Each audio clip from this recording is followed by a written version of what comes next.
आप सभी का स्वागत है एक बार फिर से आज के एक बहुत ही महत्वपूर्ण क्लास में। आप सभी को मालूम है कि बीपीएससी के तहत जो बिहार में टीचर की एग्ज़ाम होने वाली है उसके लिए जो सिलेबस रखा गया है वह रखा गया है SCERT बुक को। तो हम लोग SCERT बुक को ख़त्म कर रहे हैं और उसी क्रम में आज का जो क्लास है वह 8वें बुक को लेकर है। और 8वां बुक में आज हम लोग ख़त्म करने वाले हैं सामाजिक, आर्थिक और राजनीतिक जीवन को, यानी कक्षा 8 की जो पुस्तक आती है भाग 3 करके पॉलिटी में, यहाँ पे उस बुक को आज हम लोग ख़त्म करने वाले हैं। तो चलिए हम वीडियो को शुरू करते हैं। और यहाँ पे आप देख सकते हैं यही आपका बुक है जो कक्षा 8 के लिए आती है, सरकारी स्कूलों में जो पढ़ाई जाती है बिहार के। और इसमें अगर देखिएगा आप तो पूरे 8 चैप्टर दिए गए हैं और इसमें जो है बहुत ही महत्वपूर्ण पॉइंट दिया गया है। तो आप इस वीडियो में लास्ट तक ज़रूर बने रहिएगा। इसमें यहाँ पे हम लोग एक्स्ट्रा फैक्ट को भी, यानी आपको जो भी इस टॉपिक से इर्द गिर्द जो सवाल पूछते हैं जो इम्पोर्टेंट है उसको भी इसमें शामिल किया गया है। तो यह वीडियो आपके सभी एग्जामों के लिए भी इम्पोर्टेंट साबित होगा। तो चलिए हम वीडियो को शुरू करते हैं। उससे पहले यहाँ पे देखिए एक और महत्वपूर्ण जानकारी है कि आप लोग PDF के लिए कमेंट करते हैं। तो PDF के लिए सीधा हम बता चुके हैं कि आपको टेलीग्राम पे जाके सर्च करना है स्टूडेंट जेल खाना, और वहाँ पे आएगा और उसमें देखिएगा, वहाँ पे आप जाकर ज्वाइन कर लीजिएगा। और उसके साथ यहाँ पे अगर नहीं जाते हैं तो आप मोबाइल नंबर सीधा मैसेज कर सकते हैं व्हाट्सएप पे, और यहाँ पे केवल व्हाट्सएप कीजिएगा और यही आपका व्हाट्सएप नंबर है 94 70 80 29 31। तो यहीं पे आपको व्हाट्सएप करना है। इसके अलावा एक और बहुत महत्वपूर्ण सूचना कि जो भी व्यक्ति, देखिएगा मेरे पास 1-2 कमेंट आया है कि हाँ सर आपका नाम लेकर या दूसरे का नाम लेकर जो है यहाँ पे मेरा PDF मतलब वहाँ पे लोग पैसा ले रहे हैं। तो वहाँ पे हम बता दें आपको कि मेरे अगर नंबर से, यहाँ आपका ये जो आपका नंबर दिख रहा है, अगर इस नंबर से आपके पास मैसेज या कॉल या कुछ भी जाता है तो समझ लीजिए आपका ये चैनल की तरफ से जा रहा है। इसके अलावा समझ लीजिए आपका पेमेंट कहीं हो रहा है, फंस जा रहा है, इधर उधर हो रहा है या कुछ हो रहा है, चाहे से कुछ भी हो जा रहा है, तो समझ लीजिएगा वो आपको फ्रॉड भी हो सकता है। अगर इस नंबर से जा रहा है तो ही आप समझिएगा कि आपका यह चैनल का नंबर है और हमारे तरफ से जा रहा है। बाकी अनदर किसी भी नंबर से आपसे बात हो रही है, कॉल हो रहा है या मैसेज हो रहा है, उसके जिम्मेवार हम नहीं हैं अगर आपके साथ कुछ होता है। तो ये चीज़ें आपको थोड़ा ध्यान में रखिएगा। आपको ये प्राइवेसी के लिए, यानी आपको ये प्राइवेसी के लिए ऐसा ये किया जा रहा है। तो ये चीज़ें थोड़ा याद रखिएगा। चलिए अब हम शुरू करते हैं आपको पहले चैप्टर से। पहला चैप्टर है भारतीय संविधान और इसमें जो बहुत इंपॉर्टेंट पॉइंट दिए गए हैं, चलिए इसको कवर करते हैं। यहाँ पे देखिए सबसे पहले आपके बुक में दिया गया था कि शिक्षा का जो अधिकार है वह मौलिक अधिकार बन गया। तो ये बात सही है, शिक्षा का जो अधिकार है वह मौलिक अधिकार है। लेकिन यहाँ पे अगर हम बात करें पहले, तो पहले शिक्षा का अधिकार जो था मौलिक अधिकार नहीं था। अब यहाँ पे संविधान में जब लाया गया नया फिर करके, तो इसमें संविधान में संशोधन करना पड़ा और वह संशोधन था 86वां संविधान संशोधन 2002 में।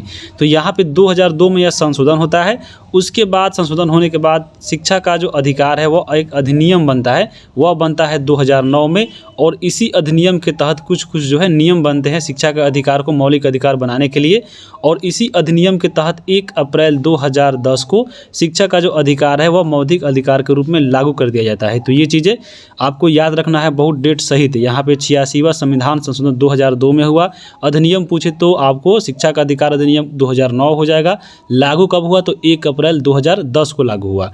इसके अलावा आपको इस अधिनियम के तहत अन्य भी जो बातें थी जो इम्पोर्टेंट है, चलिए उसको देखते हैं। ये जो अधिनियम बना था आपको शिक्षा का अधिकार अधिनियम 2009 में, इसमें यह कहा गया था कि 6 से 14 वर्ष के बच्चों को निःशुल्क शिक्षा दी जाएगी। उसके साथ बोला गया था कि प्रत्येक 3 किलोमीटर पर एक स्कूल होगा। और कक्षा 1 से 8 के लिए ये बातें बोली गई थी कि कक्षा 1 से 8 तक जितने भी स्कूल है आपको प्रत्येक 3 किलोमीटर पर एक होना चाहिए। उसके साथ यहाँ पे इस अधिनियम में था कि 1 से 5 के शिक्षक जो है, यहाँ पे छात्रों का अनुपात जो होगा वह 1:30 होगा। यानी 1 जो है टीचर होंगे और 30 यहाँ पे छात्र होंगे, यानी 30 छात्रों पर जो है 1 टीचर का होना यहाँ पे आवश्यक है। और ये बताती है कौन, तो शिक्षा का अधिकार अधिनियम 2009। तो यहाँ पे ये चीज़ें कहती है यह अधिनियम। और आपको मालूम हो गया होगा शिक्षा का अधिकार अधिनियम और शिक्षा कब लागू हुआ, आपको मौलिक अधिकार कब बना। अब आपको देखिए बुक में दिया गया था संविधान के बारे में पढ़ना है। तो संविधान क्या है? संविधान की बात करें तो देश को चलाने के लिए जिस मूलभूत नियम की आवश्यकता पड़ती है, जिसका पालन उस देश में रहने वाले नागरिक और सरकार दोनों को करती है, और वहीं आपका नियम जो है, नियमों का समूह होता है, वह संविधान कहलाता है। यानी जिस प्रकार देखिए किसी काम को करने के लिए, मान लीजिए आपका घर में ही चल रहा है, तो घर को चलाने के लिए एक नियम होगा, उसी नियम के अनुसार आपका घर द्वार चलता होगा। जिसी प्रकार आपका देश है, तो देश को चलाने के लिए भी जिस भी नियम की या जिसकी भी आपको आवश्यकता पड़ती है, उस नियम के जो समूह होते हैं उसको हम लोग संविधान बोलते हैं। यहाँ पे संविधान समझ लिए। अब देखिए संविधान जो मिला था आपको भारत में, तो यहाँ पे ये एक बैग शुरू से नहीं मिला था। जब हम लोग जब भारत गुलाम था अंग्रेज़ों का, तो उस समय जो है हम लोग जो भी अंग्रेज़ कानून बनाते थे, क्योंकि आपको अंग्रेज़ों का अधिकार था, तो अंग्रेज़ यहाँ पे कानून बनाते थे और उसी कानून के अनुसार हम लोग उस नियम को फॉलो करते थे। लेकिन यहाँ पे ऐसा, अगर अंग्रेजी सत्ता की बात करें तो अंग्रेजी सत्ता के अंतर्गत भारतीयों पर बहुत अत्याचार किया गया और उसके तहत बहुत सारा हम लोग का अधिकार छीन लिया गया था। और उसी के अधिकार को लेकर जो भारतीयों में यहाँ पे उसके अंदर एक विचारधारा जगी कि हाँ हमारा भी संविधान होना चाहिए, तब जाकर भारत को जो है संविधान मिला था। तो चलिए हम देखते हैं कि कौन कौन से जो है चरणों से गुजरना पड़ा भारतीयों को, ताकि भारत का संविधान जो है एक नया बन सका, एक खुद का संविधान बना। तो देखिए अंग्रेजी सत्ता के अंतर्गत भारतीयों को अनेक अधिकारों से वंचित कर दिया गया था। जैसे ऐसा बोला गया था अंग्रेजों के द्वारा कि हाँ भारत के जो लोग हैं वह चुनाव वो नहीं लड़ सकते हैं, या इच्छा अनुसार वह कोई व्यवसाय नहीं कर सकते हैं, या उनको मत देने का अधिकार नहीं है। अब यहाँ पे देखिए भारत पे ही लोग शासन कर रहे हैं और भारत को ही यहाँ पे चुनाव में नहीं खड़ा होना है, वोट नहीं करना है, इच्छा के अनुसार व्यवसाय नहीं करना है। तो ये क्या हुआ, आपका ये नया नया नियम लेकर भारत पे थोपा जा रहा था। इसलिए भारतीयों के अंदर एक क्रांतिकारी भाव जगा और इसके लिए बहुत सारे आंदोलन भी हुए। तो यहाँ पे उसी चीज़ को पढ़ेंगे। जब हम लोग भारतीयों की संविधान की मांग की बात आती है, तो जब शुरू में मांग अगर करने लगे जब कि हाँ हमारा भी संविधान होना चाहिए, हम अपने से नियम बनाएंगे, हम अपने से कानून चलाएंगे, तो उसके लिए देखिए एक बैग तो नया मिलेगा नहीं, क्योंकि पूरा तरह से अंग्रेजी जो सत्ता थी वह भारत को पूरी जकड़ी हुई थी। तो उस स्थिति में संविधान की जो मांग शुरुआती हुई वह कैसे हुई, चलिए उसको देखते हैं। यहाँ पे भारतीयों के द्वारा शुरुआत में केवल कानून बनाने वाली जो एक संस्था थी, जैसे उस समय थी नेशनल असेंबली। नेशनल असेंबली एक जो आपको संस्था थी और वही कानून बनाती थी, और वह किसकी संस्था थी, तो वह अंग्रेजों की थी। तो यहाँ पे भारतीय केवल यह चाहते थे कि हम इस जो असेंबली है, यानी यह जो संस्था है, हम इसके सदस्य बने। जब हम इसके सदस्य बन जाएंगे, जब भी कोई नया कानून आएगा और उस कानून में देखिए अगर भारतीयों के खिलाफ अगर कोई कानून बनता है, तो उसमें हम अपना मत देंगे कि हाँ आपका ये कानून जो है यह गलत है, यह लागू नहीं होना चाहिए। जैसे अभी देखिए संसद जो कानून बनाती है, लोकसभा और राज्यसभा मिलकर बनाती है। तो यहाँ पे मान लीजिए अगर यहाँ पे अगर अंग्रेजों का रहता संसद और उसमें केवल अंग्रेजी आदमी रहता, तो यहाँ पे वो अपने अनुसार बनाता भारतीयों को थोपने के लिए। लेकिन उसी में अगर भारतीय भी शामिल हो जाते, तो यहाँ पे जब भी कोई कानून बनता भारतीयों के खिलाफ में, तो वो आवाज़ उठाते कि नहीं ये कानून अच्छा नहीं है, ये भारतीयों के नाम नहीं बनेगा। उसी प्रकार भारतीय उस समय यही चाहते थे शुरुआत में कि हाँ जो आपका अंग्रेजों का जो उस समय जो असेंबली थी, यानी जो कानून बनाती थी, वह थी नेशनल असेंबली। तो भारतीय भी चाहते थे कि इसमें हम शामिल हो, और जो भी बजट हो या कोई भी आपका नया नया नियम बनता हो उसमें हम शामिल है, यानी वोट दे और इसको हम लोग क्या करें तो मना करें, यानी आपको यह कानून जो है लाने नहीं दे। तो शुरुआत में बस इतना ही चाहते थे। लेकिन अंग्रेज भी जो क्या थे, आपको ज़्यादा जिद करने पे या ज़्यादा हड़ताल करने पे एक दो सदस्य को इसमें शामिल कर लेते थे। अब एक दो सदस्य होने से कोई फ़र्क पड़ता नहीं था। लेकिन यहाँ पे कुछ कुछ ऐसे बाद में जो है आपका ऐसा घटना हुआ, जैसे आपको बहुत सारा घटना हुआ, जब ज़्यादा अत्याचार होने लगा, तब यहाँ पे जो है भारतीयों के द्वारा संविधान की मांग की गई। तो भारतीय संविधान की मांग में जो आती है, सबसे पहले मांग किसने किया था, तो सबसे पहले संविधान की जो मांग की गई थी वह की गई थी बाल गंगाधर तिलक के द्वारा। बाल गंगाधर तिलक ने 1895 में जो है मांग किया था कि हाँ हमारा भी एक संविधान होना चाहिए। उसी प्रकार आता है कि सबसे पहले संविधान सभा की गठन का विचार जो है सबसे मन में किसके आया, तो यहाँ पे यह विचार आया था एम एन रॉय के, जो आया था 1934 के में ये विचार इनके मन में आया था कि हाँ एक हमारा भी संविधान होना चाहिए था। एक सवाल बहुत इंपॉर्टेंट पूछता है कि कांग्रेस द्वारा संविधान की मांग की कब की गई थी, तो 1935 में की गई थी। बहुत सारे बुक में हम देखें आपको 1934 भी दिया गया था, और अगर हम इसी बुक में बात करें तो 1934 में दिया गया है। और यहाँ पे बहुत सारे हम जगह पे देखें तो 1935 दिया गया था। तो यहाँ पे आपको 1935 ही मानना चाहिए, क्योंकि ये भी ज़्यादा आपको मिल रहा है। उसके बाद अगर हम बात करें अंग्रेज़ों के द्वारा जो है संविधान सभा के गठन हेतु प्रस्ताव पारित होने लगा, और पारित क्यों होने लगा, क्योंकि उसके पीछे कारण था। जब अंग्रेज देखिए शुरू से तो लोग मांग रहे थे, देखिए जैसे 1934 से 1935 से ही मांग रहे हैं, 1895 से ही मांग रहे हैं। तो यहाँ पे देखिए इसमें लंबा समय क्यों लगा, भारत के तरफ भारत में संविधान जो है लागू होने में लंबा समय इसलिए लगा क्योंकि देखिए ये जो है भारत का जो संविधान बना था वह 1946 से बना था। तो ये जो समय चल रहा है वह आपको मालूम होगा द्वितीय विश्व युद्ध का। द्वितीय जो विश्व युद्ध चल रहा था 1939 से लेकर 45 तक चल रहा था। तो यहाँ पे इस युद्ध में जो था भारतीयों को शामिल करने के लिए, आपको फुसलाने के लिए जो है नया नया प्रस्ताव लाया था अंग्रेज कि हाँ हम आपको संविधान देंगे, आप हमारा सहयोग कीजिए द्वितीय विश्व युद्ध में, क्योंकि द्वितीय विश्व युद्ध में जो है ब्रिटेन हार रहा था। तो यह चाहता था कि हाँ भारतीयों को शामिल करें और हमारी तरफ से भारतीय युद्ध लड़े और हम जीत जाए। इसीलिए उसको फुसलाने के लिए नया नया आपको प्रस्ताव लाता था अंग्रेज। जैसे सबसे पहले लाया अगस्त प्रस्ताव। अगस्त प्रस्ताव लाया 1940 में और बोला कि हाँ हम आपको संविधान बनाने देंगे, पहले हमारे युद्ध में सहायता कीजिए, जब हम जीत जाएंगे तो हम आपको संविधान बनाने देंगे। लेकिन यहाँ पे भारतीय जो है नहीं, पहले उनको संविधान बनाना था तभी उसको सहयोग करना था। तो अगस्त प्रस्ताव को जो है भारतीयों ने अस्वीकार कर दिया कि नहीं हम ये इसमें शामिल नहीं होंगे। उसी प्रकार एक और आया क्रिप्स प्रस्ताव। क्रिप्स प्रस्ताव आया 1942 में। इसका भी यही कहना था कि हाँ हमारा युद्ध में यानी आपको द्वितीय विश्व युद्ध में हमारा सहयोग कीजिए, हम आपको संविधान बनाने देंगे। तो ये भी आपका क्या हुआ, ये भी आपका फेल हो गया, क्योंकि इसमें भी आपको बहुत सारा लोचा था और ये भारतीयों ने इसको स्वीकार कर दिया। एक और आपका लास्ट में आया कैबिनेट मिशन। और ये जो कैबिनेट मिशन था इसी के तहत जो है हमारा भारत में जो संविधान बना, तो इसी के तहत बना था, कैबिनेट मिशन के तहत। एग्जाम में बहुत बार पूछा गया है कि भारतीय में जो संविधान बना था भारत का, वो किस मिशन के तहत बना था, वो क्या बना था, कैबिनेट मिशन के तहत, जो आया था 1946 में। तो ये कैबिनेट मिशन था। बहुत बार क्वेश्चन पूछा गया है, आपको एक बार याद रखिएगा कि कैबिनेट मिशन के तहत जो है भारत में संविधान की स्थापना हुई थी। अब यहाँ पे संविधान की जब स्थापना होने जो मान गया कि हाँ होगा, तो संविधान बनाने का जो है उसमें कार्य शुरू हुआ। और संविधान जब बनना शुरू हुआ तो उसमें बहुत सारे आपको सदस्य चुने गए बनाने के लिए। जैसे 229 सदस्य चुने गए, आपके ये बुक में भी दिया गया है, जिसको आगे भी हम लोग कवर करेंगे। तो संविधान बनने लगा और संविधान जब बनकर तैयार हुआ तो तैयार हुआ था 26 नवंबर 1949 को। ये जो आपका संविधान बनकर तैयार हुआ तो उस समय इसको मान लिया गया कि हाँ हमारा ही यह संविधान जो है हमारा होगा, लेकिन उसको लागू नहीं किया गया था। जब यह बना था 26 नवंबर 1949 को, इसको लागू किया अगले साल 26 जनवरी 1950 को। और ये 26 जनवरी 1950 को ही क्यों लागू किया गया, इसके पीछे कारण है। कारण क्या था तो उसको भी हम चलिए देख लेते हैं। लेकिन सबसे पहले आपको मान लीजिए, आपको याद रखिएगा कि जो 26 नवंबर का जो डेट है, जिस दिन बना था संविधान, उस दिन को यानी 26 नवंबर को जो है संविधान दिवस के रूप में मनाते हैं। और यह कब से मनाते हैं, तो यह मनाते हैं 2015 से। 2015 से जो है अंबेडकर जी की जयंती थी 125वीं।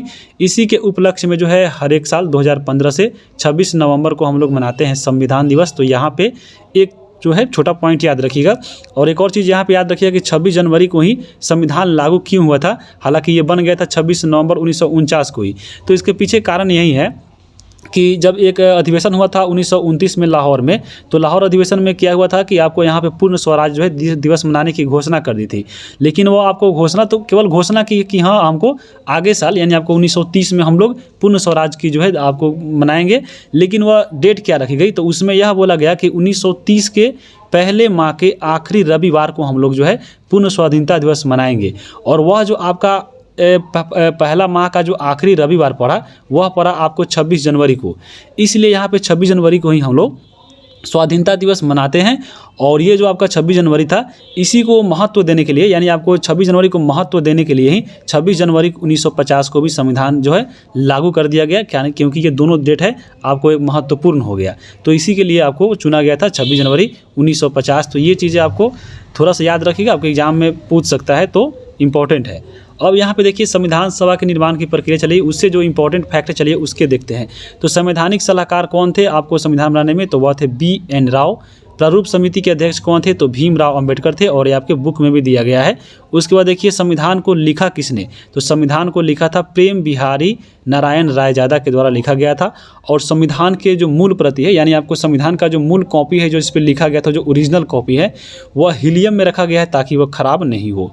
उसके बाद यहाँ पे याद रखिएगा कि संविधान सभा जो बना था, तो संविधान सभा का एक प्रतीक है, वह इसमें है हाथी।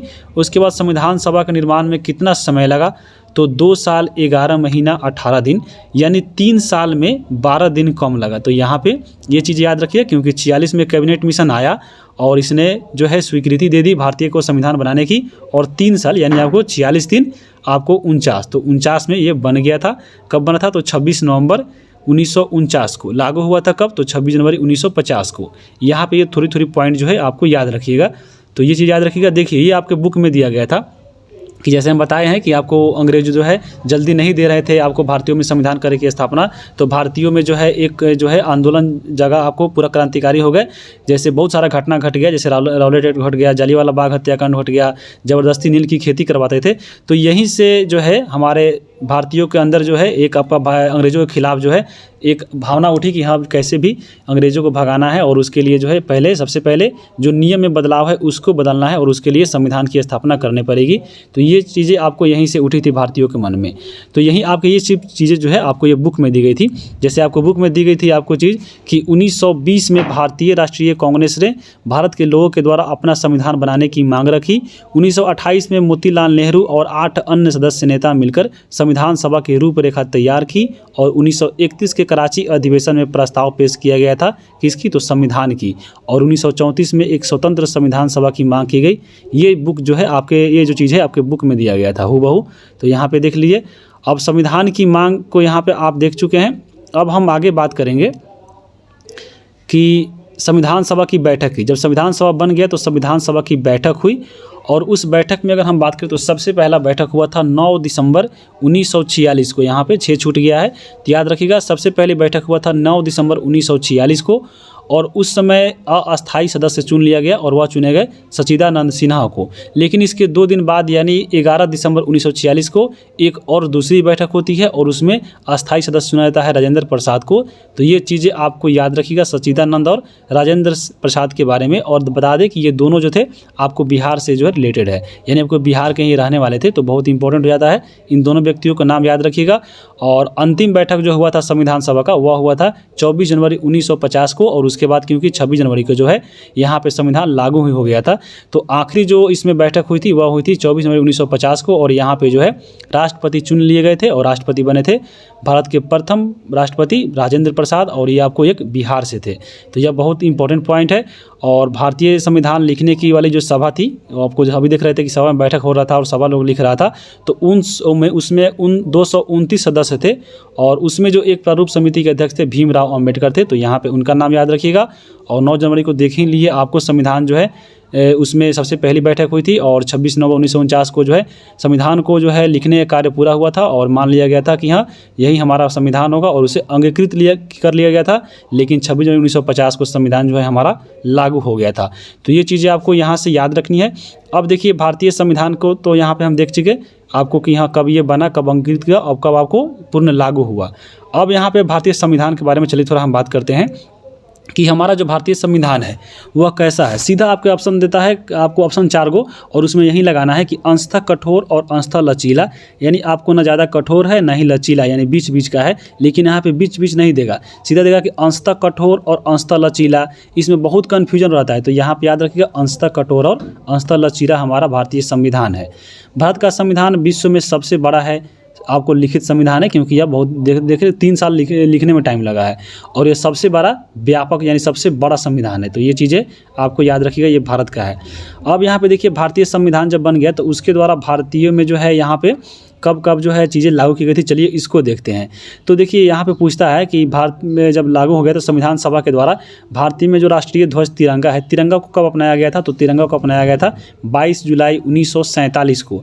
राष्ट्रीय गीत जो है कब अपनाया गया था, जो वंदे मातरम है, तो वंदे मातरम को 24 जनवरी 1950 को अपनाया गया था। और राष्ट्रीय जो गान है जन गण मन, इसको भी 24 जनवरी 1950 को अपनाया गया था। तो ये आपको पॉइंट याद रखिएगा। अब देखिए संविधान निर्माण के समय में जो उस समय समिति थी उसके भी अध्यक्ष पूछते हैं। जैसे संचालन समिति था, संचालन समिति के जो अध्यक्ष थे वो राजेंद्र प्रसाद थे। संघ समिति के अध्यक्ष कौन थे, तो जवाहरलाल नेहरू थे। प्रारूप समिति के कौन थे, तो भीमराव अम्बेडकर थे। और प्रांतीय और परामर्श समिति के अध्यक्ष कौन थे, तो आपको पटेल साहब थे। तो ये आपको थोड़ा थोड़ा पॉइंट यहाँ से याद रखिएगा। और यहाँ पे थोड़ा हम एक्स्ट्रा चीज़ को भी ऐड किए हैं ताकि अगर आप 12th तक भी तैयारी करते हैं तो यहाँ पे आपका इसी वीडियो से कवर हो जाएगा। अब यहाँ पे देखिए संविधान जब उसमें हो गया बन गया था तो संविधान सभा जब पारित हुआ था यानी आपको 26 नवंबर 1949 को जो बोल दिया गया था कि हाँ हमारा संविधान यही होगा, यानी अंगीकृत किया गया था। तो उस समय अगर हम बात करें तो संविधान में 22 भाग थे, 395 अनुच्छेद थे और 8 अनुसूची थी। लेकिन वर्तमान में अगर हम बात करें 2023 में तो क्या है, तो यहाँ पे आपको 25 भाग है यानी 3 बढ़ गए हैं। और 3 आपको कैसे बढ़े हैं, तो आपको क ख ग में बढ़े हैं। मूल रूप से आपके 22 ही हैं लेकिन आपको 25 भी आता है इसमें, क्योंकि आपको जैसे है कि 25 भाग में जैसे क ख ग में बढ़ गया है तो ये आपको गण कर रखा गया है। जैसे अनुच्छेद की बात करें तो अनुच्छेद भी आपको 395 ही है, लेकिन इसमें इतना संशोधन हो गया है कि आपको जैसे देखिए 51 के क हो गया है, 19 में 5 4 गो है, 19 के क ख ग है, तो ऐसे जोड़िएगा तो आपको टोटल मिला के 448 से भी ज़्यादा है, यानी 450 भी ज़्यादा अब हो चुका है। और अनुसूची कितने हैं तो 12 अनुसूची है, यानी आपको 4 अनुसूची की इसमें बढ़ोतरी हो गई है। तो ये आपको वर्तमान में जो है थोड़ा इसमें चेंजेस मिला है। अब यहाँ पे देखिए आपके बुक में जो है दिया गया था कि संविधान के उद्देश्य और प्रस्तावना के आदर्श, और यहाँ से आपके एग्जाम में पक्का एक क्वेश्चन बनेगा। और यहाँ पे देखिए अगर ये वीडियो नहीं देखिएगा आपको तो पूरा समझ में नहीं आएगा कि यहाँ पे क्वेश्चन कैसे बनता है, और यहाँ से क्वेश्चन वैसे ही छूट जाएगा। तो यहाँ पे इसको बहुत अच्छे से और आराम से देखिएगा। तो चलिए हम इसको प्रस्तावना को कवर करते हैं। प्रस्तावना की अगर हम बात करें तो प्रस्तावना जो है हमारा जो संविधान लिखा गया है वो फर्स्ट पेज पे आपका जो ये प्रस्तावना ही है। तो प्रस्तावना को इसलिए जो है संविधान की कुंजी बोला जाता है। जिस प्रकार घर को खोलने के देखिएगा गेट पे लगा रहता है ताला, यानी कुंजी लगा रहता है, उसी प्रकार संविधान को खोलने के लिए आपको कुंजी चाहिए, और इसलिए यहाँ पे प्रस्तावना को कुंजी कहा गया है। तो ये जो उद्देश्य प्रस्ताव इसी को बोलते हैं, प्रस्तावना उसी को बोलते हैं, और ये उद्देशिका उसी को बोलते हैं। ये जो है प्रस्तुत किया गया था आपको 13 दिसंबर 1946 को। और यहाँ पे क्या हुआ था तो प्रस्तुतकर्ता यानी आपको किसने प्रस्तुत किया था तो ये जवाहरलाल नेहरू के द्वारा किया गया था, और ये जाकर पारित हुआ था 22 जनवरी 1947 को। अब यहाँ पे देखिए संविधान का जो प्रस्तावना है उसमें क्या क्या लिखा गया है। यहाँ से क्वेश्चन बहुत ही इंपॉर्टेंट है, आपको यहाँ से ध्यान देखिएगा। आपको सीधा देखिए यह प्रस्तावना है कि हम भारत के लोग भारत को एक संपूर्ण प्रभुत्व संपन्न समाजवादी पंथ निरपेक्ष लोक गणतात्मक गणराज्य बनाने के लिए। तो यहाँ पे आप पढ़े हैं क्या तो आपको समाजवादी पंथ निरपेक्ष लोक गणतात्मक गणराज्य और प्रभुत्व संपन्न। तो ये जो आपका 5 चीज़ें आप देख रहे हैं, संप्रभुत्व संपन्न समाजवादी पंथ निरपेक्ष लोक गणतात्मक गणराज्य, ये जो आप 5 चीज़ें हैं ये आपको बोला जाता है संविधान। ये जो आपका उद्देश्य का है यानी प्रस्तावना है, ये इसके आदर्श है।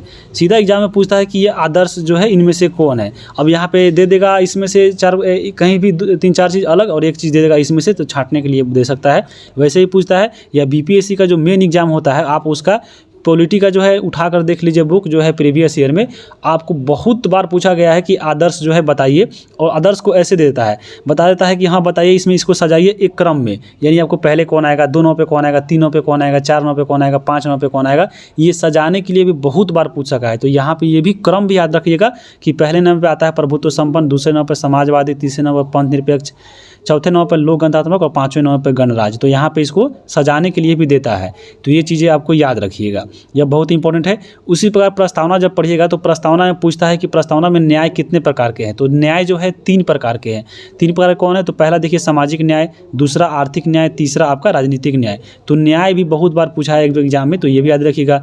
उसी प्रकार पूछता है कि स्वतंत्रता जो है प्रस्तावना में कितने प्रकार की है। तो स्वतंत्रता 5 प्रकार की है, विचार, अभिव्यक्ति, विश्वास, धर्म और उपासना। तो यहाँ से ऐसा ऐसा क्वेश्चन बनता है, और अगर आप थोड़ा सा भी इधर चूक होइएगा तो आपका समझ लीजिए कि आपका ये जो वीडियो देख रहा है वो तो बना लेगा, अगर आप नहीं देख रहे हैं तो समझ लीजिए आपका वो छूटने वाला है अगर वो पूछा तो ये चीज़ें आपको थोड़ा यहाँ पे ध्यान में रखिएगा। जैसे देखिए आपको एग्जाम में क्वेश्चन कैसे बनता है आपको, चलिए इसको भी हम दिखा देते हैं। जैसे सबसे पहले प्रस्तावना की बात करें तो आपको मालूम होगा प्रस्तावना जो है अमेरिका के संविधान से लिया गया है, और प्रस्तावना को संविधान की कुंजी कहा जाता है, बता चुके हैं। अब यहाँ पे देखिए प्रस्तावना से कैसे कैसे क्वेश्चन पूछता है। अभी बताया है कि प्रस्तावना में जो है 5 आदर्श है, यानी हम भारत के लोग भारत को संप्रभुत्व संपन्न समाजवादी पंथ निरपेक्ष लोक गणतात्मक और गणराज्य, ये जो आप 5 चीज़ देख रहे हैं यही आपके आदर्श कहे जाते हैं। तो ये चीज़ याद रखिएगा। और सजाने के लिए भी देता है, तो आपको ये क्रम है, उसी प्रकार आपको याद रखना है। पूछेगा कि 4 प्रकार के आकांक्षा कौन है। तो प्रस्तावना में 4 प्रकार के आकांक्षा है। एक आपका न्याय है, स्वतंत्रता है, समता है और ये बंधुता है। और इन सभी को भी आपको एक दूसरे के पार्ट में बांटा गया है। जैसे अगर हम बात करें न्याय का, तो जो न्याय है न्याय को 3 भागों में बांटा गया है। और कौन कौन सा न्याय है तो आर्थिक न्याय, सामाजिक न्याय और राजनीतिक न्याय। आपका ट्रिक भी याद रख सकते हैं कि न्याय कितना है तो आसरा से याद रखिएगा, अ से आर्थिक, स से सामाजिक और र से राजनीतिक। उसी प्रकार स्वतंत्रता 5 प्रकार के है। तो यहाँ पे इसके लिए भी ट्रिक है, उपवास बीबी अधर्म करे। तो यहाँ पे उपवास अगर कोई बीबी है, देखिए कितना खिसी आएगी, तो आपको वह उपवास जो बीबी होती है वह अधर्म करने लगती है। तो यहाँ पे देखिए उपवास, विचार, बी से विचार हो गया, बी से विश्वास हो गया, और से देखिए आपका यहाँ पे क्या होगा, आपका अ से अभिव्यक्ति और ध से आपका धर्म हो जाएगा। तो उपवास बीबी अधर्म ही है, तो यहाँ पे याद रखिएगा। अब यहाँ पे देखिए समता कितने प्रकार की, तो समता 2 प्रकार की है, प्रतिष्ठा और अवसर। उसी प्रकार बंधुता कितनी प्रकार की है, तो गरिमा, एकता और अखंडता, ये 2 प्रकार की होती है। तो ये आपके प्रस्तावना से संबंधित जो है इम्पोर्टेंट पॉइंट था, याद रखिएगा। अगर हम बात करें प्रस्तावना में, तो प्रस्तावना में एकमात्र संशोधन हुआ है अभी तक, और वह कब हुआ था, तो वह 42वां संविधान संशोधन 1976 में हुआ था। और इसमें आपको 3 चीज़ें जोड़ी गई थी, अखंडता, पंथ निरपेक्षता और आपको समाजवादी। ये बहुत बार क्वेश्चन आ चुका है, आपको बीपीएससी बहुत बार पूछ चुका है कि आपको इसमें कौन कौन से वर्ड जोड़े गए थे, तो बहुत बार पूछता है आपको। ये तीनों दे देगा और इसमें से एक अलग दे देगा, और इसमें अलग दे देगा और बोलेगा कि बताइए कि हाँ इनमें से कौन नहीं है जो 42वां संविधान संशोधन के तहत नहीं जोड़ा गया था प्रस्तावना में। तो यहाँ पे ये 3 चीज़ें रहेगी, बाकी इसके अलावा कोई भी आता है तो समझ लीजिए वह गलत है। और इसके लिए एक ट्रिक याद रखिएगा, वह है आपस। याद रखिएगा, आपस जोड़ा गया था 42वां संविधान संशोधन के तहत। तो यहाँ पे अ से अखंडता, प से पंथ निरपेक्ष और स से समाजवादी। तो ये आपको पॉइंट याद रखिएगा। अब हम बात करेंगे आगे। यहाँ पे देखिए दूसरा चैप्टर है धर्मनिरपेक्षता और मौलिक अधिकार। तो यहाँ पे चलिए हम इसको देखते हैं, और इसको भी हम लोग अच्छे से देखेंगे डिटेल में एक्स्ट्रा फैक्ट के साथ, क्योंकि यहाँ पे देखिए मौलिक अधिकार दिया गया है। और मौलिक अधिकार से ऐसा कोई भी बीपीएससी एग्जाम नहीं है जहाँ से मौलिक अधिकार से जो है आपका 2 क्वेश्चन नहीं पूछा हो। तो मौलिक अधिकार बहुत ही इंपॉर्टेंट हो जाता है। और आपके बुक में अगर हम बात करें मौलिक अधिकार का, तो मौलिक अधिकार में केवल अधिकार दिया गया था, उसका अनुच्छेद नहीं दिया गया था। लेकिन यहाँ पे हम लोग मौलिक अधिकार को पूरे अच्छे से डिटेल में देखेंगे। तो चलिए पहले बात करते हैं धर्मनिरपेक्षता का। धर्मनिरपेक्षता क्या है? तो धर्मनिरपेक्षता की बात करें तो भारत के संविधान के अनुसार सभी लोगों को अपने अपने धर्म को मानने की और उसके तौर तरीकों को मानने की जो है भारत में पूरी आज़ादी दी गई है कि हाँ भाई, जो आप धर्म मानना चाहते हैं मान सकते हैं। और राज्य के सामने सभी धर्म समान है। और धर्म को अगर हम बात करें तो धर्म को राज्य से अलग रखने का जो विचार होता है यही कहलाता है धर्मनिरपेक्षता। तो ये आपको याद रखिएगा। भारत के विश्व में अगर हम बात करें तो भारत में टोटल जो है विश्व में 8 आपको ऐसे धर्म है जो भारत में पाए जाते हैं। और वो 8 धर्म कौन है? तो हिंदू है, इस्लाम है, सिख, ईसाई, पारसी, बौद्ध, जैन और यहूदी है। ये आपको जो 8 धर्म है जो आपको विश्व में फेमस धर्म है। और ये 8 धर्म जो है आपको भारत में पाए जाते हैं, इंडिया में। इसलिए भारत जो है आपको धर्मनिरपेक्ष है, यानी आपको सभी धर्मों को समान रूप से देखा जाता है। यहाँ पे अगर हम बात करें धर्मनिरपेक्षता की, तो धर्मनिरपेक्षता को देखिए 42वां संविधान संशोधन 1976 के द्वारा भी यहाँ पे जोड़ा गया था। तो यहाँ पे आपको ये धर्मनिरपेक्षता नहीं है, ये आपको से जो है ये सेक्युलरिटी है, इसको बोला जाता है। और संविधान में जोड़ा गया था पंथ निरपेक्ष। तो ये आपको पंथ निरपेक्ष जो है उसको बोलता है सेकुलर। तो यानी सेकुलर को जो है अच्छी तरह से परिभाषित करने के लिए आपको यहाँ पे सेकुलरिज्म नहीं जोड़ा गया है, बस सेकुलर को जोड़ा गया है, यानी पंथ निरपेक्ष को जोड़ा गया है। लेकिन आपको एग्जाम में पूछता है कि धर्मनिरपेक्षता को कब जोड़ा गया था, तो यहाँ पे याद रखिएगा 42वां संविधान संशोधन 1976 के द्वारा जोड़ा गया था। अब हम बात करेंगे कि आपके बुक में दिया गया था कि भारत में जो मत देने का अधिकार है वह 18 वर्ष है, बस इतना ही दिया गया था। लेकिन आपके एग्जाम में पूछ सकता है कि हाँ 18 वर्ष देना किया गया है, लेकिन उससे पहले कितना था? तो यहाँ पे पहले आपको 21 था। 21 कब तक था? तो आपको 1979 जब था उस समय जो है भारत में जो वोट देने का अधिकार था वह आपको 21 वर्ष के व्यक्तियों को था। लेकिन यहाँ पे संविधान में संशोधन किया गया कब? तो 61वां संविधान संशोधन 1979, और इसके तहत जो है 21 वर्ष से घटाकर 18 वर्ष कर दिया गया। तो बहुत बार एग्जाम में पूछा गया है कि मत देने का अधिकार जो है वह 21 वर्ष से 18 कब किया गया, किस संविधान संशोधन के तहत किया गया? तो 61वां संविधान संशोधन 1979। ये बहुत इंपॉर्टेंट है, इसको याद रखिएगा। अब हम चलते हैं आगे। आपके बुक में एक और चीज़ दिया गया था कि 6 से 14 वर्ष के बच्चों को जो है निःशुल्क शिक्षा पाने का अधिकार है। बस आपको इतना ही पॉइंट दिया गया था। यहाँ पे नहीं दिया गया था कि किस संविधान संशोधन के तहत, तो आपको ऊपर ही बताए हुए हैं कि संविधान संशोधन के 86वां संविधान जो संशोधन हुआ था 2002 में, उसी के तहत 6 से 14 वर्ष के बच्चों को यहाँ पे निःशुल्क शिक्षा पाने का जो है अधिकार हो गया है। और ये अधिनियम कब था? तो 2009 का अधिनियम था। लागू कब हुआ था? तो आपको 1 अप्रैल 2010 को जो है शिक्षा का अधिकार जो है आपको मौलिक अधिकार बन गया था। तो याद रखिएगा ये सब चीज़ें। उसके बाद देखिए आपके बुक में दिया गया था कि सिखों को जो है 6 इंच का कृपाण रखने का अधिकार है। बस आपको इतना ही दिया गया था। लेकिन अनुच्छेद पूछे कि हाँ किस अनुच्छेद के तहत सिखों को जो है कृपाण रखने का अधिकार दिया गया है, तो आपको ये अनुच्छेद 25 के तहत दिया गया है। और ये आपको स्वतंत्रता का जो आगे हम पढ़ेंगे आपको धार्मिक स्वतंत्रता का अधिकार, तो ये आपको उसमें जो है आपको चर्चा में मिलेगी। अब हम आगे चलते हैं। आगे आपके बुक में दिया गया था कि बहुत सारे ऐसे धर्म हैं जो अनेक संप्रदायों में बटे हैं। जैसे जैन धर्म की बात करें तो जैन धर्म भी 2 भागों में बटा है, श्वेतांबर और दिगंबर में बट गया है। बौद्ध धर्म भी 2 भागों में बटा है, हीनयान और महायान में बटा है। तो ये चीज़ याद रखिएगा। और महिलाओं को पैतृक संपत्ति में हिस्सा जो है अधिकार मिला था, वह मिला था 1952 में। 1952 से पहले जो है भारत में जो भी हिंदू महिलाएँ थी उनको पैतृक संपत्ति में हिस्सा नहीं दिया जाता था। लेकिन 1952 से भारत में यह अधिकार मिल गया है कि महिलाओं को भी पैतृक संपत्ति में यानी उनके दादा परदादा के ज़मीन में हिस्सा मिलेगा। अब हम बात करते हैं मौलिक अधिकार का, क्योंकि ये चैप्टर जो है आपके मौलिक अधिकार से है, तो बहुत ही इसमें इंपॉर्टेंट पॉइंट है। चलिए इसको देखते हैं। वीडियो थोड़ा ज़रूर लंबा होगा, लेकिन आपको वीडियो जो है ज़रूर देखिएगा, क्योंकि इसमें बहुत ही इंपॉर्टेंट चीज़ है। अगर आप इसको देख लेते हैं तो आपको अगर लेवल बढ़ा कर भी पूछता है क्वेश्चन आपके मौलिक अधिकार से, तो आपको पूरा बन जाएगा। तो मौलिक अधिकार की सबसे पहले बात करें तो मौलिक अधिकार जो है भाग 3 में आपको वर्णित है, और ये जो अनुच्छेद कितना है, तो अनुच्छेद 12 से 35 के बीच में जो है मौलिक अधिकार की चर्चा की गई है। आपके एग्जाम में देखिए, आपको इस बुक में जो है आपका अनुच्छेद 1 भी नहीं दिया गया था कि हाँ किस अनुच्छेद के तहत किसको शामिल किया गया है, सीधा दे दिया गया है कि हाँ मौलिक अधिकार भाग 3 में है। लेकिन यहाँ पे हम लोग अनुच्छेद को देखते चलेंगे, क्योंकि अनुच्छेद से क्वेश्चन जो है आपको पक्का बीपीएससी पूछेगी। यहाँ पे बीपीएससी का कोई भरोसा नहीं है। जैसे आपको देखिए फॉर्म भरने में जैसे भरोसा नहीं हो रहा है कि हाँ क्या नया नियम कब आ जाए, उसी प्रकार यहाँ पे जो है बिहार पे कोई भरोसा नहीं है। आपके बुक से थोड़ा लेवल बढ़ा के भी पूछ सकता है, तो आप ज़रूर थोड़ा एक्स्ट्रा बुक भी पढ़ते रहिए। ये नहीं कि आपको केवल इसी पे आधारित रहना है। बोल दिया है कि हाँ एससीईआरटी बुक पूछेगा, इसलिए एससीईआरटी बुक को हम लोग यहाँ पे पढ़ रहे हैं, लेकिन आपको लेवल भी बढ़ा सकता है या कुछ भी कर सकता है, वो आपको उसके हाथ में है। क्योंकि आप सब जान रहे हैं कि हाँ फॉर्म भरने को चक्कर में देख लीजिए कितना कितना जो है इसमें संशोधन हुआ है। यहाँ पे चलिए मौलिक अधिकारों को खबर करते हैं, बाकी वो आपको राजनीतिक बात है उसको छोड़िए। सबसे पहले देखेंगे मौलिक अधिकार। तो मौलिक अधिकार कहाँ से लिया गया है, तो मौलिक अधिकार जो है भारत के अमेरिका के संविधान से लिया गया है। तो यहाँ पे याद रखिएगा कि मौलिक अधिकार जो भारत में आया है वह अमेरिका के संविधान से लाया गया है, और हम लोग अभी पढ़े हैं प्रस्तावना को भी अमेरिका के संविधान से ही लाया गया है। मौलिक अधिकार जो है वाद्य योग्य है। वाद्य योग्य मतलब क्या है, इसको हम चैलेंज कर सकते हैं सुप्रीम कोर्ट में, हाई कोर्ट में। यानी हमारा जो मौलिक अधिकार मिला है, मान लीजिए हमको मौलिक अधिकार है जीवन जीने का अधिकार या शिक्षा का अधिकार, अभी हम लोग पढ़ रहे थे, तो शिक्षा का अधिकार हमारा मौलिक अधिकार है। अगर हमको कोई पढ़ने नहीं देता है, घर का गार्जियन ही या कोई भी, तो हम सुप्रीम कोर्ट में जाकर सीधे हल्ला कर सकते हैं कि हमको ये पढ़ने नहीं दिया जा रहा है। तो ये क्या है, आपको ये वाद्य योग्य है, यानी इसको चैलेंज कर सकते हैं सुप्रीम कोर्ट में या हाई कोर्ट में। इसलिए जो मौलिक अधिकार है उसको बोला जाता है कि यह वाद्य योग्य है। उसके बाद देखिए, इसे न्यायालय के द्वारा लागू कराया जा सकता है, बिल्कुल कराया जा सकता है। आपको सुप्रीम कोर्ट का जो है बात कहा गया है, जो मौलिक अधिकार जो है हमारा मौलिक अधिकार का हनन होता है, तो हम जाकर न्यायालय में इसे जाकर लागू करवा सकते हैं। तो ये आपको बात कही गई है। अब यहाँ पे देखिए मौलिक अधिकार के बारे में जो है पूछता है कि मौलिक अधिकार की मांग सबसे पहले कब की गई थी, तो यह की गई थी 1931 के कराची अधिवेशन में किया गया था। उस कराची अधिवेशन की अध्यक्षता किसके द्वारा किया गया था, तो वल्लभ भाई पटेल के द्वारा किया गया था। और मौलिक अधिकार के जो प्रारूप है किसने तैयार किया था, तो जवाहरलाल नेहरू ने तैयार किया था।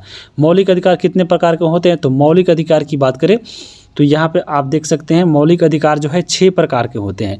लेकिन जब संविधान बना था तो मौलिक अधिकार जो है वह 7 प्रकार के हुआ करते थे, और अभी वर्तमान में 6 ही है। क्योंकि यहाँ पे देखिए आपको अनुच्छेद जो 31 यहाँ पे नहीं दिख रहा है, अनुच्छेद 31 के लिए भी एक अलग यहाँ पे मौलिक अधिकार था, और इसको यहाँ पे समाप्त कर दिया गया। इसमें आता था संपत्ति का अधिकार, तो संपत्ति के अधिकार को जो है मौलिक अधिकार हटा दिया गया और उसको कानूनी अधिकार बना दिया गया था 300 के कॉम में। तो उसको भी हम लोग आगे देखेंगे। लेकिन आपको पूछ सकता है कि हाँ मौलिक अधिकार जो है मूल संविधान में कितना था, तो 7 था। वर्तमान में कितना है, तो 6 है। जैसे समानता का अधिकार, स्वतंत्रता का अधिकार, शोषण का अधिकार, धार्मिक स्वतंत्रता का अधिकार, शिक्षा और संस्कृति का अधिकार, और यह संवैधानिक उपचारों का अधिकार। यहाँ पे आपको अनुच्छेद के में बांटा गया है। जैसे देखिए समता का जो अधिकार है वो 14 से 18 है। स्वतंत्रता का अधिकार है अनुच्छेद 19 से 22 के बीच में आता है। शोषण का अधिकार 23 से 24 है। धार्मिक स्वतंत्रता अधिकार आपको 25 से 28 है, और शिक्षा और संस्कृति का अधिकार अनुच्छेद 29-30 में पढ़ना है, और संवैधानिक उपचारों का अनुच्छेद जो है वह आपके 32 है। तो यहाँ पे ये याद रखिएगा। और इसका एक ट्रिक भी है, जैसे आप देख सकते हैं कि समस्त शोध संस्कृति का उपचार है, तो यहाँ पर समस्त मतलब ये समानता हो जाएगा। शोध से देखिए यहाँ पर स्वतंत्रता, या आपको ऐसे याद रख सकते हैं, लेकिन आपको अगर ऐसे याद है तो बहुत अच्छा है। अब हम बात करेंगे, देखिए अब बता चुके हैं कि मूल संविधान में 7 था और वर्तमान में 6 है। इसमें देखिए जो 31वां जो आपका अनुच्छेद 31 जो था उसको जो हटाया गया था संपत्ति के अधिकार को, तो वह कब हटाया गया था, तो आपको 1978 में हटाया गया था, और इसके लिए संविधान में संशोधन किया गया था 44वां संविधान संशोधन। तो 44वां संविधान संशोधन 1978 के द्वारा अनुच्छेद 31 और एक और आगे पढ़ेंगे हम लोग मौलिक अधिकार में ही अनुच्छेद 19 के एफ, ये दोनों जो आपका अनुच्छेद है इसमें आते हैं ये संपत्ति के अधिकार। तो ये संपत्ति को अधिकार को यहाँ से हटा दिया गया संशोधन करके, और इसे ले जाकर 300 के क में जोड़ दिया गया, और ये कानूनी अधिकार बन गया। यानी पहले जो धन का जो संपत्ति का जो अधिकार था वो मौलिक अधिकार था, लेकिन अब वो कानूनी का अधिकार हो गया है आपको कि संविधान संशोधन के तहत, तो 44वां संविधान संशोधन के तहत ये चीज़ें याद रखिएगा। अब हम देखिए एक एक करके पढ़ते हैं, चलिए जितने भी अधिकार थे। तो पहला इसमें देखें समानता का अधिकार। समानता का जो अधिकार आता है 14 से लेकर 18 के बीच में आता है। यहाँ पे देखिए अनुच्छेद 14 में दिया गया है विधि के समक्ष समता। विधि मतलब होता है कानून। अब आपको देखिए आपके बुक में भी दिया गया था कि हाँ कानून की नज़र में सब कोई एक समान है। तो यहाँ पे विधि के समक्ष जो समता आती है, यानी समानता जो है कानून की नज़र में सब कोई एक है, वह कहा गया है अनुच्छेद 14 में। अनुच्छेद 15 कहता है कि धर्म, मूल, वंश, जाति और लिंग। यहाँ पे पांचों याद रखिएगा, धर्म, मूल, जाति, वंश। आपको ये भी पूछता है कौन कौन है, तो 5 है। यहाँ पे ये गण लीजिए, 5 है। धर्म, मूल, वंश, जाति, लिंग के आधार पे जो है भारत में कहीं भी भेदभाव आप नहीं कर सकते हैं। भेदभाव को यहाँ पे प्रतिषेध किया गया है। अगर आपके साथ यहाँ पे भेदभाव किया जा रहा है तो आप सुप्रीम कोर्ट में जाकर चैलेंज कर सकते हैं। यानी सुप्रीम कोर्ट इसलिए बताया गया है कि आपको वाद्य योग है मौलिक अधिकार। तो ये चीज़ याद रखिएगा। अनुच्छेद 16 में क्या है, तो लोक नियोजन में समानता, यानी आपको सरकारी नौकरी में सबको एक बराबर समानता दिया गया है। लेकिन देखते हैं कि आपको इसमें सोचते होंगे कि हाँ आपको आरक्षण दिया जाता है बहुत सारे को, जैसे अल्पसंख्यक हो गए या आपको SC ST के लोग हो गए, उनको दिया जाता है। तो उसको इसलिए दिया जाता है ताकि उनको जो एक तरफ भारत में जो समानता लाने के लिए, यानी भारत को सभी व्यक्तियों को एक नज़र से, मतलब एक समान तराजू के होता है ना, आपको बराबर लाने के लिए जो है ये चीज़ें की जाती है। वो आपको विशेष एक आपको छूट के तहत आता है। तो ये चीज़ याद रखिएगा। अनुच्छेद 17 में दिया गया है छुआछूत का अंत। 18 में क्या है, उपाधियों का अंत। तो यहाँ पे सबको याद रखिएगा। उसके बाद देखिए दूसरा जो है मौलिक अधिकार वह है स्वतंत्रता का अधिकार, और ये आता है 19 से 22 के बीच में। 19 में क्या है, तो अभिव्यक्ति की संरक्षणा है। आपको 20 में क्या है, तो 20 में है अपराधों के लिए दोष सिद्धि संरक्षण के विषय में यहाँ पे संरक्षण है। यानी किसी व्यक्ति को देखिए गिरफ्तार किया जाता है तो उसको यहाँ पे मौलिक अधिकार दिया गया है अनुच्छेद 20 के तहत कि हाँ वह अपना जो जुर्म उसका क्या है वह जानना जो है उसको अधिकार दिया गया है। तो ये अनुच्छेद 20 के तहत ही आता है। आगे भी हम लोग पढ़ेंगे, आपका चैप्टर जो है आगे मिलेगा। अनुच्छेद 21 में है प्राण एवं दैहिक स्वतंत्रता। आपको ये भी याद रखिएगा 21, यानी आपको जीवन जीने का अधिकार आपके बुक में भी दिया गया है। इसमें अनुच्छेद नहीं दिया गया, सीधे दिया गया है कि हाँ सभी भारतीयों को जो है अपना जीवन जीने का अधिकार है। तो आपको ये अनुच्छेद 21 के तहत ही आता है। 22 में क्या है, तो 22 में है कुछ दशकों में गिरफ्तारी और निरोध में संरक्षण। ये अनुच्छेद यहाँ पे 22 कहता है। आगे देखेंगे हम लोग। अब यहाँ पे देखिए मौलिक जो अधिकार था शिक्षा का अधिकार, अभी हम लोग यहाँ पे देख ही चुके हैं कि 21 के क में आता है, और यह 86वां संविधान संशोधन 2002 में हुआ था। और शिक्षा का जो अधिकार है, अब शिक्षा का अधिकार जो था पहले अगर हम बात करें जब यह शामिल नहीं हुआ था तो ये अनुच्छेद 45 में आता था, और इसी को यहाँ पे हटाकर संशोधन करके ले गया 21 के क में। तो यहाँ पे याद रखिएगा। और हम लोग 19 जब पढ़ रहे थे तो 19 में जो अभिव्यक्ति मतलब क्या है, अभिव्यक्ति और मौन, यानी आपको बोलने की स्वतंत्रता जो है आपको 19 में दिया गया था। तो यहाँ पे 19 में देखिए ये भी 19 को जो है यहाँ पे आपको 7 भागों में बांटा गया था, लेकिन अभी वर्तमान में ये 6 है।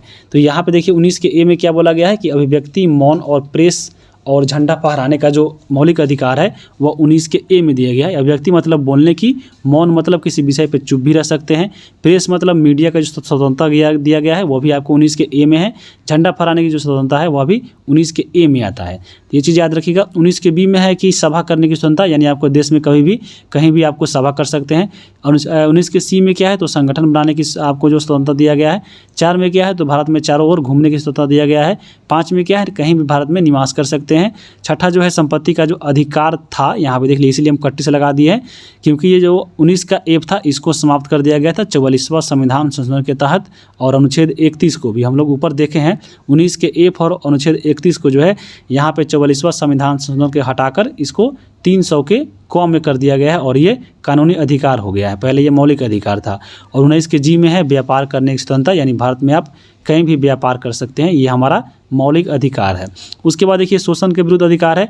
शोषण के विरुद्ध जो मौलिक अधिकार मिला है वह 23 से लेकर अनुच्छेद 24 के बीच में है। अनुच्छेद 23 क्या कहता है कि मानव दुर्व्यवहार और बालात श्रम से प्रतिषेध, यानी बालकों को जो है देखिएगा कहीं भी आप 14 जो छोटा बच्चा है उसको कहीं भी आप ज़बरदस्ती बालात श्रम नहीं करा सकते हैं, ये चीज़ें कही गई है। अनुच्छेद 24 में क्या है, कारखानों इत्यादि में बच्चों को नियोजन पर प्रतिषेध किया गया है, यानी आपको बच्चों को नौकरी नहीं दे सकते हैं कारखानों में, ये अनुच्छेद 24 कहता है। अब हम आगे बात करेंगे धार्मिक स्वतंत्रता का अधिकार, और ये धार्मिक जो स्वतंत्रता का अधिकार है वह 25 से लेकर 28 के बीच में आता है। तो अनुच्छेद 25 जो है क्या कहता है कि अपने अंतःकरण से धर्म को मानना और उसका आचरण करना और प्रचार करने की स्वतंत्रता होना, यानी किसी भी धर्म को जो है अपना प्रचार कर सकता है और उसको जैसे माने वह मान सकता है, और यह आपको धर्म का ये स्वतंत्रता कहा गया है। और इसी 25 में जो है अभी हम ऊपर देखे हैं कि सिख लोग जो है कृपाण रखते हैं, इसी के तहत रखते हैं। 26 में है कि धार्मिक गतिविधियों के प्रबंध में अधिकार दिया गया है। 27 में है किसी धर्म विशेष की अभिवृद्धि हेतु करारोपण पर प्रतिबंध लगा दिया गया है। अनुच्छेद 28 कहता है कि कुछ शिक्षण संस्थानों में धार्मिक शिक्षा और धार्मिक उपासना में उपस्थित होने के बाद में के बारे में यहाँ पे स्वतंत्रता दिया गया है। तो ये 25 से लेकर 28 तक जो है धार्मिक स्वतंत्रता है।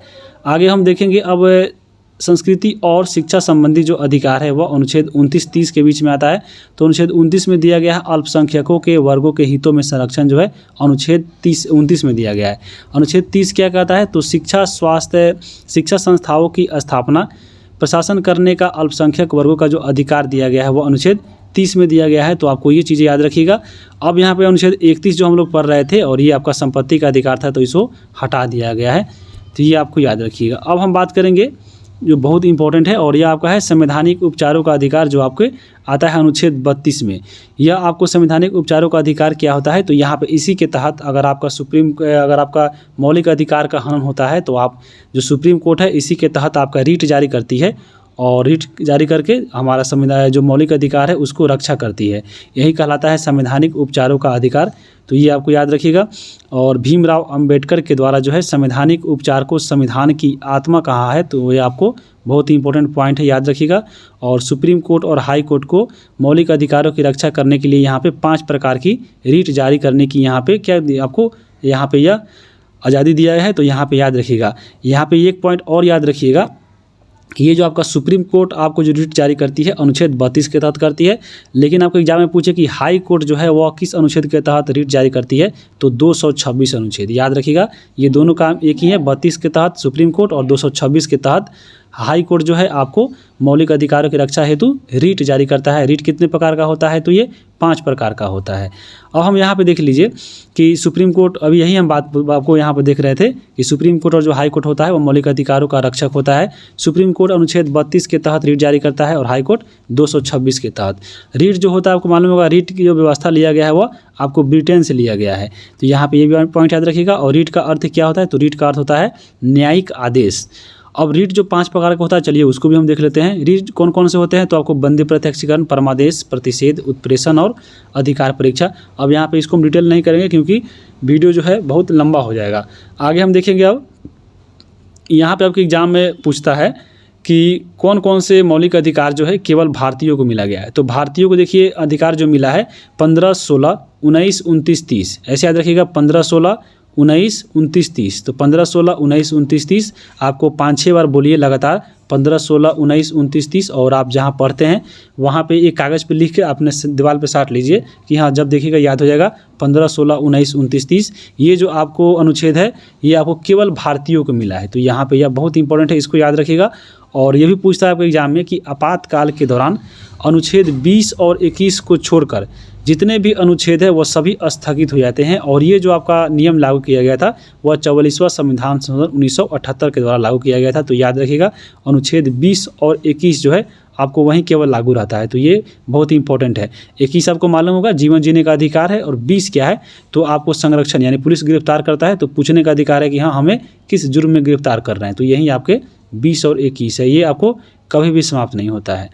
आगे चलेंगे हम लोग। अब अगला आपका है देखिए संसदीय सरकार। तो संसदीय के बारे में, यानी संसद कैसे होता है, संसद में चुनाव कैसे होता है, संसद में कौन कौन से पार्ट होता है, जैसे लोकसभा, राज्यसभा, राष्ट्रपति, इन सब के बारे में आपके बुक में पढ़ना था। और बहुत ही अच्छा पॉइंट दिया गया था और इसको हम थोड़ा और एक्स्ट्रा कर दिए हैं, इसमें डाल दिए हैं ताकि आपके एग्जाम में क्वेश्चन नहीं छूटे। चलिए इसको देखते हैं। इसमें देखिए तीसरा चैप्टर है संसदीय सरकार में। तो आपको मालूम होगा संसद के बारे में। संसद जो है आपको, संसद 3 चीज़ों से मिलकर बनती है, आपके राज्यसभा, लोकसभा और राष्ट्रपति। यानी आपको संसद के ये 3 मुख्य अंग है और तीनों मुख्य अंग मिलने से ही संसद कहलाता है। और संसद जो होता है मालूम होगा ये कानून बनाता है। तो कानून बनाने के लिए संसद की आवश्यकता होती है और कानून के ये तीनों जो है इसमें है वो तीनों कानून बनाने में सहयोग करते हैं, क्योंकि इससे तीनों के द्वारा ही कानून बनते हैं। और इसमें से एक भी जो है तैयार नहीं होता है तो वह कानून नहीं बनता है। तो ये चीज़ याद रखिएगा। आगे हम देखेंगे कि हाँ, आपका आगे न्यायपालिका चैप्टर मिलेगा, उसमें पता चलेगा कि हाँ कैसे कैसे कानून बनता है। अब यहाँ पे देखिए एग्जाम में पूछता है कि आपको राज्यसभा का अनुच्छेद कितना है, लोकसभा कितना है, राष्ट्रपति का कितना है। तो यहाँ पे देखिए इसके लिए ट्रिक रखिएगा और वो आपका है ट्रिक सरला। 100 से याद रखिएगा, आपका संसद हो जाएगा ये वाला, र से आपका राज्यसभा और देखिए स से आपका संसद, र से राज्यसभा और ल से आपका लोकसभा। ये 3 अनुच्छेद आपको याद रखने की ट्रिक याद रखिएगा। और ट्रिक आपका है 79, 80, 81। अगर आप ये ट्रिक याद रख सकते हैं कि 79, 80, 81, तो उसी प्रकार जो राज्य में होता है विधानमंडल, विधान परिषद और आपका विधानसभा, उसी प्रकार आपको ये याद हो जाएगा। केवल इसमें 89 जोड़ना है। हम लोग पिछले जब आई थी क्लास उसमें भी आपको जो पढ़ना था संसद, उसमें भी हम यहाँ पे इसको बताए थे। तो यहाँ पे यही ट्रिक है। जैसे आपका संसद है 79, 81, तो ये आपको सबको याद रहता है। केवल इसमें आपको 89 जोड़ना है और आपको विधानमंडल आ जाएगा, विधान परिषद आ जाएगा और ये विधानसभा आ जाएगा। क्योंकि अगर हम बात करें बिहार में, तो बिहार में आपका विधान परिषद तो है, तो विधान परिषद के बारे में भी आपको जानना जरूरी होता है। तो ये चीज़ याद रखिएगा। और बाकी अगर हम बात करें तो ट्रिक आपको मालूम हो गया। सरला 79, 80, 81, 79 में 89 जोड़िएगा तो आपको विधानमंडल आ जाएगा। यानी जिस प्रकार देश में अगर हम बात करें केंद्र में संसद कानून बनाती है, उसी प्रकार विधानमंडल जो होती है वह राज्य में काम करती है कानून बनाने का। जिस प्रकार देखिए संसद का जो ऊपरी सदन होता है जिसे हम लोग राज्यसभा बोलते हैं, उसी प्रकार विधानमंडल का जो ऊपरी सदन होता है जिसको हम लोग विधान परिषद बोलते हैं। और इसके लिए भी आपको केवल 80 में 89 जोड़िएगा तो 169 इसका अनुच्छेद आ जाएगा। उसी प्रकार देखिए संसद में जो निचला सदन होता है जिसे हम लोग लोकसभा बोलते हैं, उसी प्रकार यहाँ पे विधानसभा जो होता है, उसी प्रकार इसका निचला सदन जो होता है विधानसभा होता है। यहाँ पे 170 अनुच्छेद याद नहीं होगा तो, लेकिन अगर लोकसभा याद है तो आपको 89 जोड़िएगा तो ये भी आपका आ जाएगा। अब हम बात करते हैं देखिए संसद के बारे में। तो संसद जो है आपको 2 भागों में, ये 3 भागों में ऐसे बटा है, लेकिन 2 इसके जो सदन है वो आपको होते हैं लोकसभा और आपके राज्यसभा। इसमें सब चलिए हम यहाँ पे इसको कवर करते हैं। आपके बुक में जो है ये चीज़ें यहाँ पे जो देख रहे हैं ये सभी आपके बुक में दिया गया है। थोड़ा मोड़ा नई चीज़ दिया गया है जिसको हम यहाँ पे शामिल जरूर किए हैं, लेकिन यहाँ पे अधिकतर चीज़ें जो है आपके बुक में दिया गया था। अगर हम बात करें लोकसभा के बारे में, तो लोकसभा जो होती है उसको बोलते हैं निम्न सदन या प्रथम सदन या लोकप्रिय सदन या आपको अस्थायी सदन। ये आपके लोकसभा को ऐसे बोला जाता है। लोकसभा का अनुच्छेद अभी हम देखे हैं आपको क्या था, तो 81 था, 79, 80, 81। यानी आपको हम देखें सरला, तो स र ला मतलब ये लोकसभा। तो लोकसभा का 81 अनुच्छेद होता है। लोकसभा में अधिकतम सदस्य कितने हैं, तो आपको वर्तमान में 552 जो है अधिकतम सदस्य थे। इसमें जो है 500 पहले 52 आप लोग पढ़ते होंगे, लेकिन इसमें जो 2 आपको है उसको हटा दिया गया है। दो आपको कब हटा, तो आपको सुने होंगे एंग्लो इंडियन के बारे में। तो जो एंग्लो इंडियन था उसको यहाँ पे लोकसभा से हटा दिया गया है और इसके लिए हटाने के लिए संविधान में संशोधन हुआ था और वह हुआ था 104वां संविधान संशोधन, वह 2019 में हुआ था। और ये 2020 में इसको हटा दिया गया था। ये अधिनियम आया था 2019 में, लेकिन ये 2020 में से ये आपको लोकसभा में आपको जो 2 मनोनीत थे आपको एंग्लो इंडियन, उसको हटा दिया गया। तो बहुत इंपॉर्टेंट है, ये आपको अनुच्छेद याद रखिएगा। कब से हटा, तो 2020 से। तो इसी प्रकार आपको लोकसभा में अधिकतम जो सदस्य मिलेंगे आपको 550 मिलेंगे, लेकिन इसमें वर्तमान में कितने हैं, तो वर्तमान में 543 है। 543 को बांटा गया है, तो आपको जो 530 इसमें है वह राज्यों से और 13 जो है केंद्र शासित प्रदेश से चुने जाते हैं। अब यहाँ पे देखिए लोकसभा के लिए जो सदस्य चुने जाते हैं वो आपको 25 वर्ष के होने चाहिए। इनका कार्यकाल कितने वर्षों का होता है, तो आपको 5 वर्ष का होता है। और लोकसभा में जो चुनाव में खड़ा होते हैं जिसको हम लोग सांसद बोलते हैं, MP बोलते हैं, यानी मेंबर ऑफ पार्लियामेंट बोलते हैं।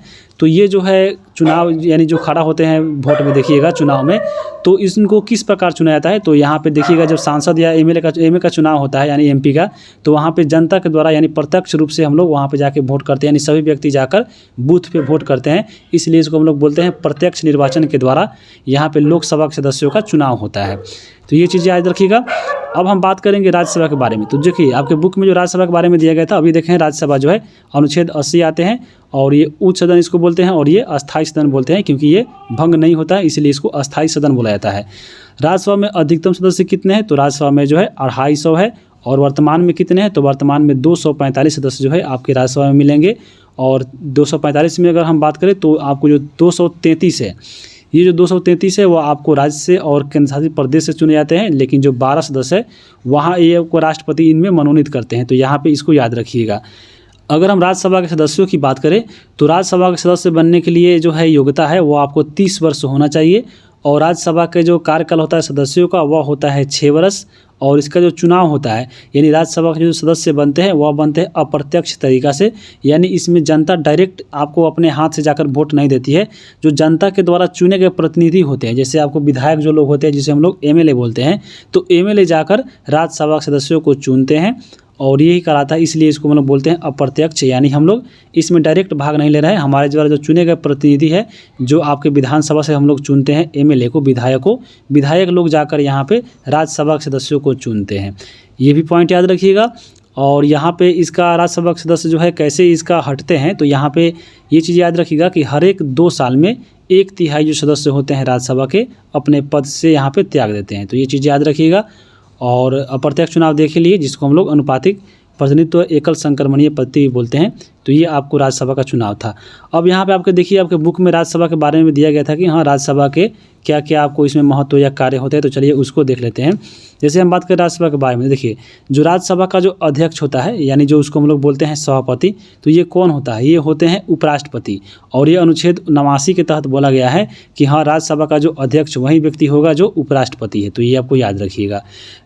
सभापति जो होता है वो राज्यसभा का सदस्य नहीं होता है, यानी आपके जो इसमें सभापति यानी आपके जो उपराष्ट्रपति होते हैं वो आपको राज्यसभा के सदस्य नहीं होते हैं। ये केवल आपको इसमें केवल सभापति के तौर पे काम करते हैं, यहाँ पे याद रखिएगा।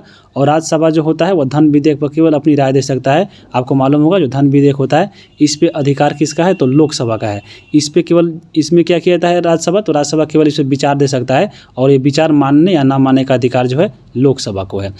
अनुच्छेद 249 के तहत राज्यसभा जो है 2/3 सदस्य जो है बहुमत से राज्य सूची में शामिल विषय को राष्ट्रीय महत्व घोषित कर सकती है, और ऐसा करने पर संसद जो है राज्य सूची को उस विषय पर कानून बनाने का अधिकार देता है। और ये अनुच्छेद 249 के तहत यह अधिकार दिया गया है राज्यसभा को। तो यह बहुत ही इंपॉर्टेंट है। अगर हम बात करें आगे कि अनुच्छेद 312 के तहत देखिए राज्यसभा को क्या अधिकार मिला है कि अनुच्छेद 312 के तहत राज्यसभा 2/3 सदस्यों की सहमति से अगर वह चाहता है तो कोई नई भी अखिल भारतीय सेवा की स्थापना कर सकता है। तो ये आपको 2 जो अनुच्छेद है 249 और 312 ये राज्यसभा से, और ये बहुत बार एग्जाम में पूछता है, तो यहाँ पे ये भी याद रखिएगा। आगे हम देखेंगे अब लोकसभा के बारे में, क्योंकि लोकसभा के बारे में तो हम देख लिए कितने सदस्य कितने सीट होते हैं, लेकिन यहाँ पे लोकसभा की बात करें तो लोकसभा का जो अध्यक्ष होता है या जो उपाध्यक्ष होता है वह अपने सदस्यों में से ही आपको चुन लेते हैं। जितने भी सदस्य हैं उसी में से जो है आपके अध्यक्ष और उपाध्यक्ष बन जाते हैं। और मंत्रिपरिषद जो होते हैं वह लोकसभा के प्रति सामूहिक रूप से उत्तरदायी होते हैं। धन विधेयक की बात करें, धन विधेयक अनुच्छेद 110 आता है, और ये वित्त विधेयक कितना आता है, तो 117 आता है। और ये धन विधेयक और वित्त विधेयक पे जो है आपको केवल लोकसभा में पेश किया जाता है, और आपको लोकसभा का इसका पूरा अधिकार होता है इस पर। उसके बाद देखिए कोरम जो है कुल सदस्य संख्या का 10वां भाग होता है।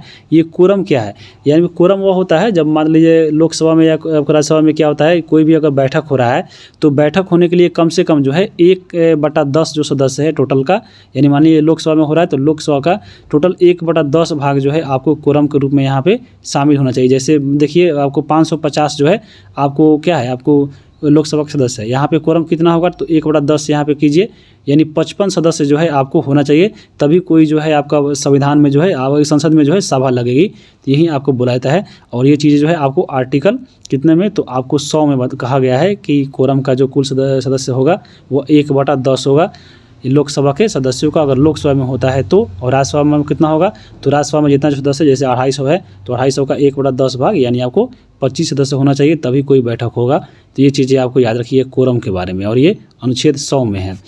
लोकसभा अध्यक्ष को निर्णायक मत देने का अधिकार होता है, तो बहुत इंपॉर्टेंट है। लोकसभा का जो अध्यक्ष होता है, मान लीजिए आपको लोकसभा में जैसे कि मान लीजिए कि 100 सदस्य है, 100 नहीं आपको मान लीजिए 101 सदस्य है, तो 101 सदस्य है आपको लोकसभा में, और यहाँ पे इसमें लोकसभा का अध्यक्ष भी शामिल है। तो यहाँ पे मान लीजिए 100 आदमी वोट दे दिया किसी विषय पे, यानी 50-50 वोट दे दिया। अब यहाँ पे देखिए बराबरी का जब आ गया नतीजा, तो यहाँ पे लोकसभा अगर चाहेगा तो इसको जिता सकता है, इसको जिता सकता है अपना एक वोट देकर। यही जो होता है अधिकार दिया जाता है आपको लोकसभा अध्यक्ष को। तो याद रखिएगा लोकसभा का जो अध्यक्ष होता है निर्णायक मत देने का इसको अधिकार होता है। लोकसभा भंग होने पर 6 माह के अंदर जो है फिर से चुनाव कराया जाता है। लोकसभा की बैठकों में 6 महीना से ज़्यादा का जो है अंतर नहीं होना चाहिए। लोकसभा और राज्यसभा में किसी विषय पर मतभेद होने पर जो है संयुक्त बैठक का जो है प्रावधान किया गया है, तो बहुत इंपॉर्टेंट है। संयुक्त अधिवेशन जो है बुलाता कौन है, तो बुलाता है राष्ट्रपति। यहाँ पे बहुत बार फंसता है कोई, याद रखिएगा बुलाता है राष्ट्रपति, लेकिन संयुक्त अधिवेशन का जो अध्यक्षता कौन करता है, तो वो आपको लोकसभा के अध्यक्ष करते हैं। तो ये आपको पॉइंट बहुत बार पूछा गया, याद रखिएगा।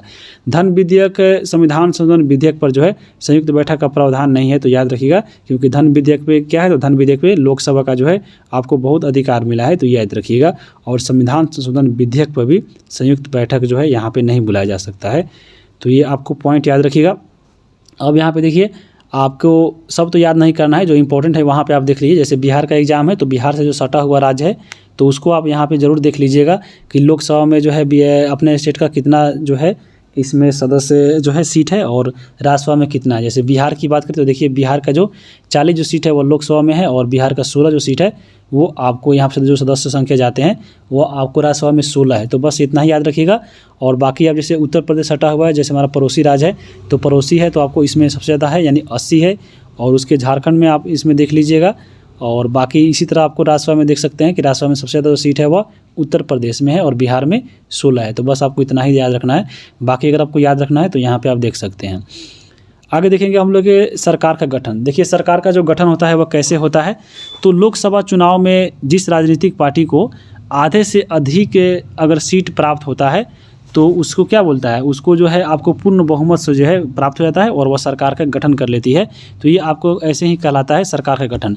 जैसे अगर हम बात करें अभी वर्तमान में लोकसभा में कितने सीट है तो आपको वर्तमान में 543 है। 543 में यानी आपको आधा से ज़्यादा यानी 272 सीट मान लीजिए कोई राजनीतिक पार्टी प्राप्त कर लेता है तो वह जाकर क्या करता है, अपना सरकार बना लेता है। जैसे देखिए, अभी वर्तमान में जो है बीजेपी जो है आपको अकेले यानी आपको सरकार बनाई है, यानी उसको जो है 272 से ज़्यादा सीटें मिली होगी लोकसभा के चुनाव में। और यहाँ पे ये जो है पॉइंट याद रखिएगा, और वहीं का जो है पूर्ण बहुमत से सरकार बना है। अगर हम बात करें चुनाव में, मान लीजिए 543 सीट ही है और इसमें जो है किसी पार्टी को 272 सीट नहीं मिला तो उसमें कैसा कानून बनता है, तो उसमें बनता है गठबंधन वाली सरकार। यानी आपको अगर मान लीजिए ऐसा पार्टी है कि उसको ज़्यादा सीटें मिली है लेकिन 272 से ज़्यादा नहीं मिला है तो वह उस स्थिति में क्या करता है, दूसरे पार्टी को अपने पार्टी में मिला लेता है और सरकार का गठन करता है, और उसको हम लोग बोलते हैं गठबंधन वाली सरकार। तो ये आपको पॉइंट याद रखिएगा। वर्तमान जो चल रही है लोकसभा वह कितनी नंबर की है, तो वह 17वीं लोकसभा है, याद रखिएगा। और पिछले क्लास में हम लोग जब पढ़ रहे थे विधानसभा के बारे में बिहार में, तो 17वीं विधानसभा भी है। तो याद रखिएगा 17वीं लोकसभा और 17वीं विधानसभा जो है आपके दोनों तरफ चल रही है, बिहार में भी और आपको केंद्र में भी। तो ये पॉइंट याद रखिएगा। अब यहाँ पे आपको क्या करना है कि जो 17वीं लोकसभा है, 17वीं लोकसभा में देखिए आपको जो चुनाव हुआ था तो आपको यहाँ पे ये आप चीज़ें जानकारी रखिएगा कि हाँ इसमें बीजेपी को कितना सीट मिला या आपको जितने भी अन्य पार्टी थे कांग्रेस को कितना मिला। तो ये चीज़ें आपको पॉइंट याद रखिएगा। एग्जाम में पूछ सकता है कि लोकसभा से संबंधित चीज़ें कि हाँ लोकसभा में ये जो मंत्रालय बना है तो उसमें मंत्री कौन कौन है, ये चीज़ें जो है आपको याद रखिएगा।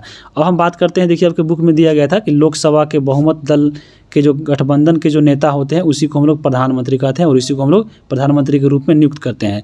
प्रधानमंत्री एवं सभी मंत्रियों के लिए सदस्यता लेना अनिवार्य होता है लोकसभा का। तो याद रखिएगा, यदि कोई व्यक्ति बिना संसद का सदस्य चुने हुए ही मंत्री या प्रधानमंत्री मान लीजिए बन जाता है तो उसे 6 महीना के अंदर जो है संसद के रूप में निर्वाचित होना आवश्यक है। नहीं तो वह मंत्री बना है तो मंत्री पद से उसको हटा दिया जाएगा, अगर प्रधानमंत्री बना है तो वो प्रधानमंत्री हट जाएगा, अगर वह 6 महीना के अंदर वह सांसद के रूप में नहीं निर्वाचित होता है तो ये चीज़ याद रखिएगा। और मंत्री जो परिषद होते हैं वह संसद के प्रति या आपको लोकसभा के प्रति जो है यहाँ पे संसद नहीं, लोकसभा के प्रति आपको उत्तरदायी होते हैं। यहाँ पे लोकसभा कर लीजिए, और वह संसद के प्रतिनिधि के रूप में सामूहिक रूप से काम करता है कौन, तो मंत्री परिषद। अब अगर हम बात करेंगे राष्ट्रपति के बारे में, राष्ट्रपति जो होते हैं वो तीसरे अंग होते हैं, लेकिन यहाँ पे राष्ट्रपति को हम लोग बाद में पढ़ेंगे। अभी हम लोग यहाँ पे देखिए प्रधानमंत्री के बारे में पढ़ते हैं, क्योंकि प्रधानमंत्री के बारे में आपके बुक में दिया गया था। और प्रधानमंत्री कौन होते हैं, तो जो लोकसभा में जो सबसे ज़्यादा जो बहुमत दल वाला पार्टी है, जो राजनीतिक पार्टी है, उसके जो नेता होते हैं वही आपके प्रधानमंत्री होते हैं। तो चलिए हम प्रधानमंत्री के बारे में पढ़ते हैं। प्रधानमंत्री की बात करें तो प्रधानमंत्री जो होते हैं वह मंत्री परिषद के आपको प्रमुख होते हैं। जैसे अगर हम बात करें प्रधानमंत्री के बारे में तो अनुच्छेद 75 के तहत प्रधानमंत्री का जो है पद जो है आपको प्रावधान दिया गया है। तो ये भी आपको पॉइंट जो है याद रखिएगा। और प्रधानमंत्री देश का जो है वास्तविक प्रमुख होता है, और प्रधानमंत्री की नियुक्ति कौन करता है, तो वह राष्ट्रपति के द्वारा किया जाता है। और अनुच्छेद 74 में जो है आपके मंत्रिमंडल है, मंत्री परिषद है। तो यहाँ पे अनुच्छेद 74 जो है, अनुच्छेद 74 के अनुसार राष्ट्रपति की सहायता देने के लिए और सलाह देने के लिए एक आपको मंत्री परिषद की गठन की गई है, और जिसका जो मंत्री परिषद का जो प्रमुख होता है वहीं आपको प्रधानमंत्री कहलाता है। यहाँ पे यह पॉइंट याद रखिएगा, अनुच्छेद 74 और अनुच्छेद 75 में क्या है, तो आपको प्रधानमंत्री का पद है, लेकिन 74 में क्या है, तो वह मंत्री परिषद है। और इसी मंत्री परिषद का जो है अध्यक्ष होते हैं प्रधानमंत्री। और मंत्री परिषद का कार्य क्या होता है, तो वह राष्ट्रपति को किसी कार्य के रूप में सलाह देना। अब हम बात करेंगे प्रधानमंत्री से संबंधित कुछ अनुच्छेद जो आपके एग्जाम में बहुत बार आ चुके हैं। पहला इसमें देखिए है अनुच्छेद 75। अनुच्छेद 75 में क्या है, तो प्रधानमंत्री की नियुक्ति राष्ट्रपति और बाकी अन्य जो मंत्री है उसकी नियुक्ति राष्ट्रपति ही करते हैं, लेकिन प्रधानमंत्री की सलाह से। तो ये चीज़ें कही गई है अनुच्छेद 75 में। 75 के 2 में क्या है, तो 75 में 2 में कहा गया है कि मंत्री राष्ट्रपति के प्रसाद पर्यंत जो है आपको पद धारण करेंगे, तो ये चीज़ें कही गई है। और 75 के 3 में कहा गया है कि मंत्री परिषद लोकसभा के प्रति उत्तरदायी होता है। ये भी क्वेश्चन बहुत बार पूछ लेता है कि मंत्री परिषद जो है लोकसभा के प्रति उत्तरदायी है, वो किस अनुच्छेद के तहत, तो अनुच्छेद 75 के 3 के तहत। अब हम बात करेंगे मंत्री के प्रकार। जो मंत्री जो होते हैं 3 प्रकार के होते हैं, एक आपका कैबिनेट मंत्री, दूसरा राज्य मंत्री और तीसरा इसमें उप मंत्री होता है। और इसमें जो आपका अगर हम बात करें मंत्री परिषद में, तो मंत्री परिषद में जितने भी मंत्री होते हैं, आपको कितने मंत्री होंगे इसके लिए जो है एक संविधान में संशोधन किया गया था। और उसमें यह कहा गया था कि मंत्री परिषद में मंत्रियों की संख्या जो है लोकसभा के कुल जितने भी सदस्य हैं उसके 15% से अधिक नहीं होगा। जैसे लोकसभा में अगर हम बात करें तो 543 सीट है, 543 सीट का 15% जो है अधिकतम जो है आपके इसमें मंत्री बन सकते हैं। तो यहाँ पे याद रखिएगा। अब यहाँ पे यह चीज़ जो शामिल की गई थी वो कब की गई थी, तो वह किया गया था 51वां संविधान संशोधन 2003 के अनुसार जो है यह चीज़ें कही गई थी। और मंत्रिमंडल जो होता है वो आपको कैबिनेट मंत्री और प्रधानमंत्री को मिलने से बनता है। तो यहाँ पे कैबिनेट मंत्री आप देख लिए होंगे, जितने जो मंत्री होते हैं आपको ये 15% यही आपके कैबिनेट मंत्री होते हैं। अब हम बात करेंगे प्रधानमंत्री के क्या क्या दायित्व है। तो राष्ट्रपति को संसद का सत्र आहूत करने, सत्रावसान करने संबंधी केवल परामर्श देना। यहाँ पे बुलाने का अधिकार है राष्ट्रपति को, लेकिन यहाँ पे प्रधानमंत्री केवल सलाह देता है और सलाह को मानने और न मानने का अधिकार वह राष्ट्रपति को है। संयुक्त अधिवेशन जो आती है तो संयुक्त अधिवेशन की अध्यक्षता जो है वह कौन करते हैं, तो यहाँ पे जो लोकसभा के अध्यक्ष करते हैं, यहाँ पे प्रधानमंत्री नहीं करते हैं। तो यहाँ पे ये चीज़ें यहाँ पे थोड़ा देख लीजिएगा, ये गलत दिया गया है। संयुक्त अधिवेशन जो बुलाया जाता है वो राष्ट्रपति बुलाता है, लेकिन वहाँ पे इसकी अध्यक्षता कौन करता है, तो लोकसभा के अध्यक्ष करते हैं। आगे हम देखेंगे प्रधानमंत्री नीति आयोग, राष्ट्रीय विकास परिषद, राष्ट्रीय एकता परिषद, अंतर्राज्यीय परिषद, राष्ट्रीय जल संसाधन परिषद के अध्यक्ष होते हैं। तो आपको हमेशा एक ही याद होगा, और याद होगा कौन, तो आपके नीति आयोग अध्यक्ष जो होते हैं और वो होते हैं प्रधानमंत्री। लेकिन आपको ये सब चीज़ें याद रखिएगा कौन कौन, राष्ट्रीय विकास परिषद, राष्ट्रीय एकता परिषद, अंतर्राज्यीय परिषद और जल संसाधन परिषद के अध्यक्ष भी प्रधानमंत्री होते हैं। प्रधानमंत्री विभिन्न अधिकारी, जैसे आपको महान्यायवादी हो गए, नियंत्रक लेखा महापरीक्षक हो गए, या संघ लोक सेवा के अध्यक्ष हो गए, तो यहाँ पे जितने या आपको चुनाव आयुक्त हो गए, इसके जो नियुक्ति करते हैं तो नियुक्ति में भी यहाँ पे वो क्या करते हैं, प्रधानमंत्री सलाह देते हैं। इनकी नियुक्ति करते हैं राष्ट्रपति, लेकिन यहाँ पे केवल सलाह देते हैं। तो यहाँ पे ये पॉइंट आपको याद रखिएगा। आगे हम देखेंगे भारत के प्रधानमंत्री के बारे में। देखिए यहाँ पे आपको सब याद नहीं रखना है। जैसे अगर हम बात करें, देखिए आपको जवाहरलाल नेहरू के बारे में याद रखिएगा, जो सबसे पहले प्रधानमंत्री हुए और ये सबसे लंबा कार्यकाल इनका रहा है 1947 से लेकर 1964 तक। अगर ऐसे हम नीचे जाए तो यहाँ पे एक और चीज़ नीचे देखिएगा, और वो आपको है नरेंद्र मोदी वर्तमान में है 2014 से लेकर अभी वर्तमान में 2023 तक अभी बने हुए हैं। अब यहाँ पे प्रधानमंत्री से भी कुछ पॉइंट आपके जो है आपको पूछते हैं। जैसे पूछता है कि वैसे प्रधानमंत्री जो राज्यसभा के सदस्य थे, तो राज्यसभा का जो सदस्य रहने वाले 3 प्रधानमंत्री बने, जैसे इंदिरा गांधी, एस.टी. देवेगौड़ा और मनमोहन सिंह। तो यहाँ पे याद रखिएगा। और वैसे अगर प्रधानमंत्री की बात करें तो प्रधानमंत्री, चलिए यहाँ पे हम कुछ पॉइंट देख लेते हैं कि वैसे प्रधानमंत्री जो प्रधानमंत्री के साथ साथ किसी राज्य के मुख्यमंत्री भी थे। तो यहाँ पे बहुत बार क्वेश्चन पूछा गया है कि वैसे प्रधानमंत्री का नाम बताइए जो कभी ना कभी मुख्यमंत्री थे। जैसे अगर हम बात करें मोरारजी देसाई की, तो मोरारजी देसाई जो थे आपको प्रधानमंत्री भी बने और मुख्यमंत्री भी, और ये मुख्यमंत्री कहाँ के थे, तो बम्बई के थे। चौधरी चरण सिंह की बात की जाए तो यह भी उत्तर प्रदेश के मुख्यमंत्री थे। विश्वनाथ प्रताप की बात करें तो ये भी उत्तर प्रदेश के मुख्यमंत्री रह चुके थे। पी.वी. नरसिम्हा की बात करें तो आंध्र प्रदेश के ये मुख्यमंत्री। एस.टी. देवेगौड़ा की बात करें तो ये आपको कर्नाटक के हैं। और नरेंद्र मोदी की बात करें तो ये गुजरात के पहले मुख्यमंत्री थे और ये अब आपको प्रधानमंत्री है। और एक और नेता जो है बहुत सपना देख रहा है आपको बिहार का, जो भी मुख्यमंत्री है, और वह सपना देख रहा है आपको प्रधानमंत्री बनने का। तो वो क्या सपना साकार हो पाएगा, आपको कमेंट करके बताना है, क्योंकि वोट पाने के लिए ही आपको जो है बीपीएससी का जो एग्ज़ाम है उसको सेंट्रलाइज किया गया है, यानी आपको पूरे भारत में फैलाया गया है, क्योंकि इनको पूरा भारत का वोट चाहिए। तो ये चीज़ें आपको कमेंट करके बताना है, क्या नीतीश कुमार अगले 18वीं लोकसभा में प्रधानमंत्री बनेंगे कि नहीं, ये चीज़ याद रखिएगा। लेकिन यहाँ पे आप कितने, ये भी गन लीजिए कितने थे, तो आपको 2, 2, 4, 2, 6 जो आपको प्रधानमंत्री थे, आपको मुख्यमंत्री भी बन चुके हैं। तो क्या 7वां नंबर आने वाला है या नहीं आने वाला है, ये आपको कमेंट करके बताना है। अब यहाँ पे देखिए सबसे लंबा कार्यकाल किसका प्रधानमंत्री का रह चुका है, तो वह जवाहरलाल नेहरू का रह चुका है, 16 वर्ष 9 महीना 12 दिन। प्रथम गैर कांग्रेसी प्रधानमंत्री तो मोरारजी देसाई बने थे। प्रधानमंत्री पद से त्यागपत्र देने वाले प्रथम प्रधानमंत्री कौन थे? तो मोरारजी देसाई ही थे। लोकसभा का सामना नहीं करने वाले प्रधानमंत्री कौन थे? तो चौधरी चरण सिंह थे। अविश्वास प्रस्ताव के द्वारा हटाए जाने वाले पहले प्रधानमंत्री कौन थे? तो विश्वनाथ प्रताप सिंह। अविश्वास प्रस्ताव क्या है, जिसको हम लोग आगे देखेंगे। अविश्वास प्रस्ताव के बारे में आपके बुक में भी पढ़ना है, तो याद रखिएगा आपको विश्वनाथ प्रताप सिंह जो है अविश्वास प्रस्ताव से हट गए थे। और पद ग्रहण के समय में किसी भी सदन के सदस्य नहीं रहने वाले प्रधानमंत्री कौन थे? तो ये आपको पीवी नरसिम्हा राव थे। अभी ऊपर हम लोग पढ़ रहे थे कि कोई भी मान लीजिए मंत्री या प्रधानमंत्री कोई बनता है, तो अगर वो उसके पास सदस्यता नहीं है आपको सदन का, तो उसको 6 महीना के अंदर लेना पड़ता है, नहीं तो क्या करना पड़ता है, उसको हट जाना पड़ता है। तो यहीं आपको पीवी नरसिम्हा बने थे, लेकिन इन्होंने 6 महीने के अंदर जो है सदस्यता ले ली थी। सबसे छोटा कार्यकाल कितना रहा था? तो अटल बिहारी वाजपेयी का रहा था। मात्र 13 दिन की इन्होंने जो है प्रधानमंत्री के रूप में यहाँ पे शपथ ली थी। उसके बाद पद ग्रहण करते के समय विधानसभा के सदस्य कौन थे? तो वह थे आपको HD देवगौड़ा। उसके बाद है भारत के प्रथम उप प्रधानमंत्री कौन बने थे? तो वह आपको अटल बिहारी वाजपेयी बने थे। सबसे कम उम्र के प्रधानमंत्री कौन बने थे? तो मोरारजी देसाई बने थे। सबसे अधिक यहाँ पे सबसे अधिक है, सबसे अधिक उम्र के बने थे मोरारजी देसाई, और लेकिन पूछे कि सबसे कम उम्र के, तो आपको राजीव गांधी। उसके बाद है कार्यकाल के दौरान ही मृत्यु को प्राप्त करने वाले प्रधानमंत्री कौन थे? तो जवाहरलाल नेहरू थे। उसके बाद लाल बहादुर शास्त्री थे और इंदिरा गांधी थी। तो 3 जो है आपके व्यक्ति का नाम यहाँ पे याद रखिएगा, जो कार्यकाल के दौरान ही यह इनकी मृत्यु हो गई थी। अब यहाँ पे देखिए अविश्वास प्रस्ताव की बात करते हैं, क्योंकि आपके बुक में दिया गया था। तो अविश्वास प्रस्ताव क्या है? तो अगर संसद को यह लगता है कि मंत्रिपरिषद जो है सही ढंग से कार्य नहीं कर रहा है, तो संसद के द्वारा जो है अविश्वास प्रस्ताव पेश किया जाता है।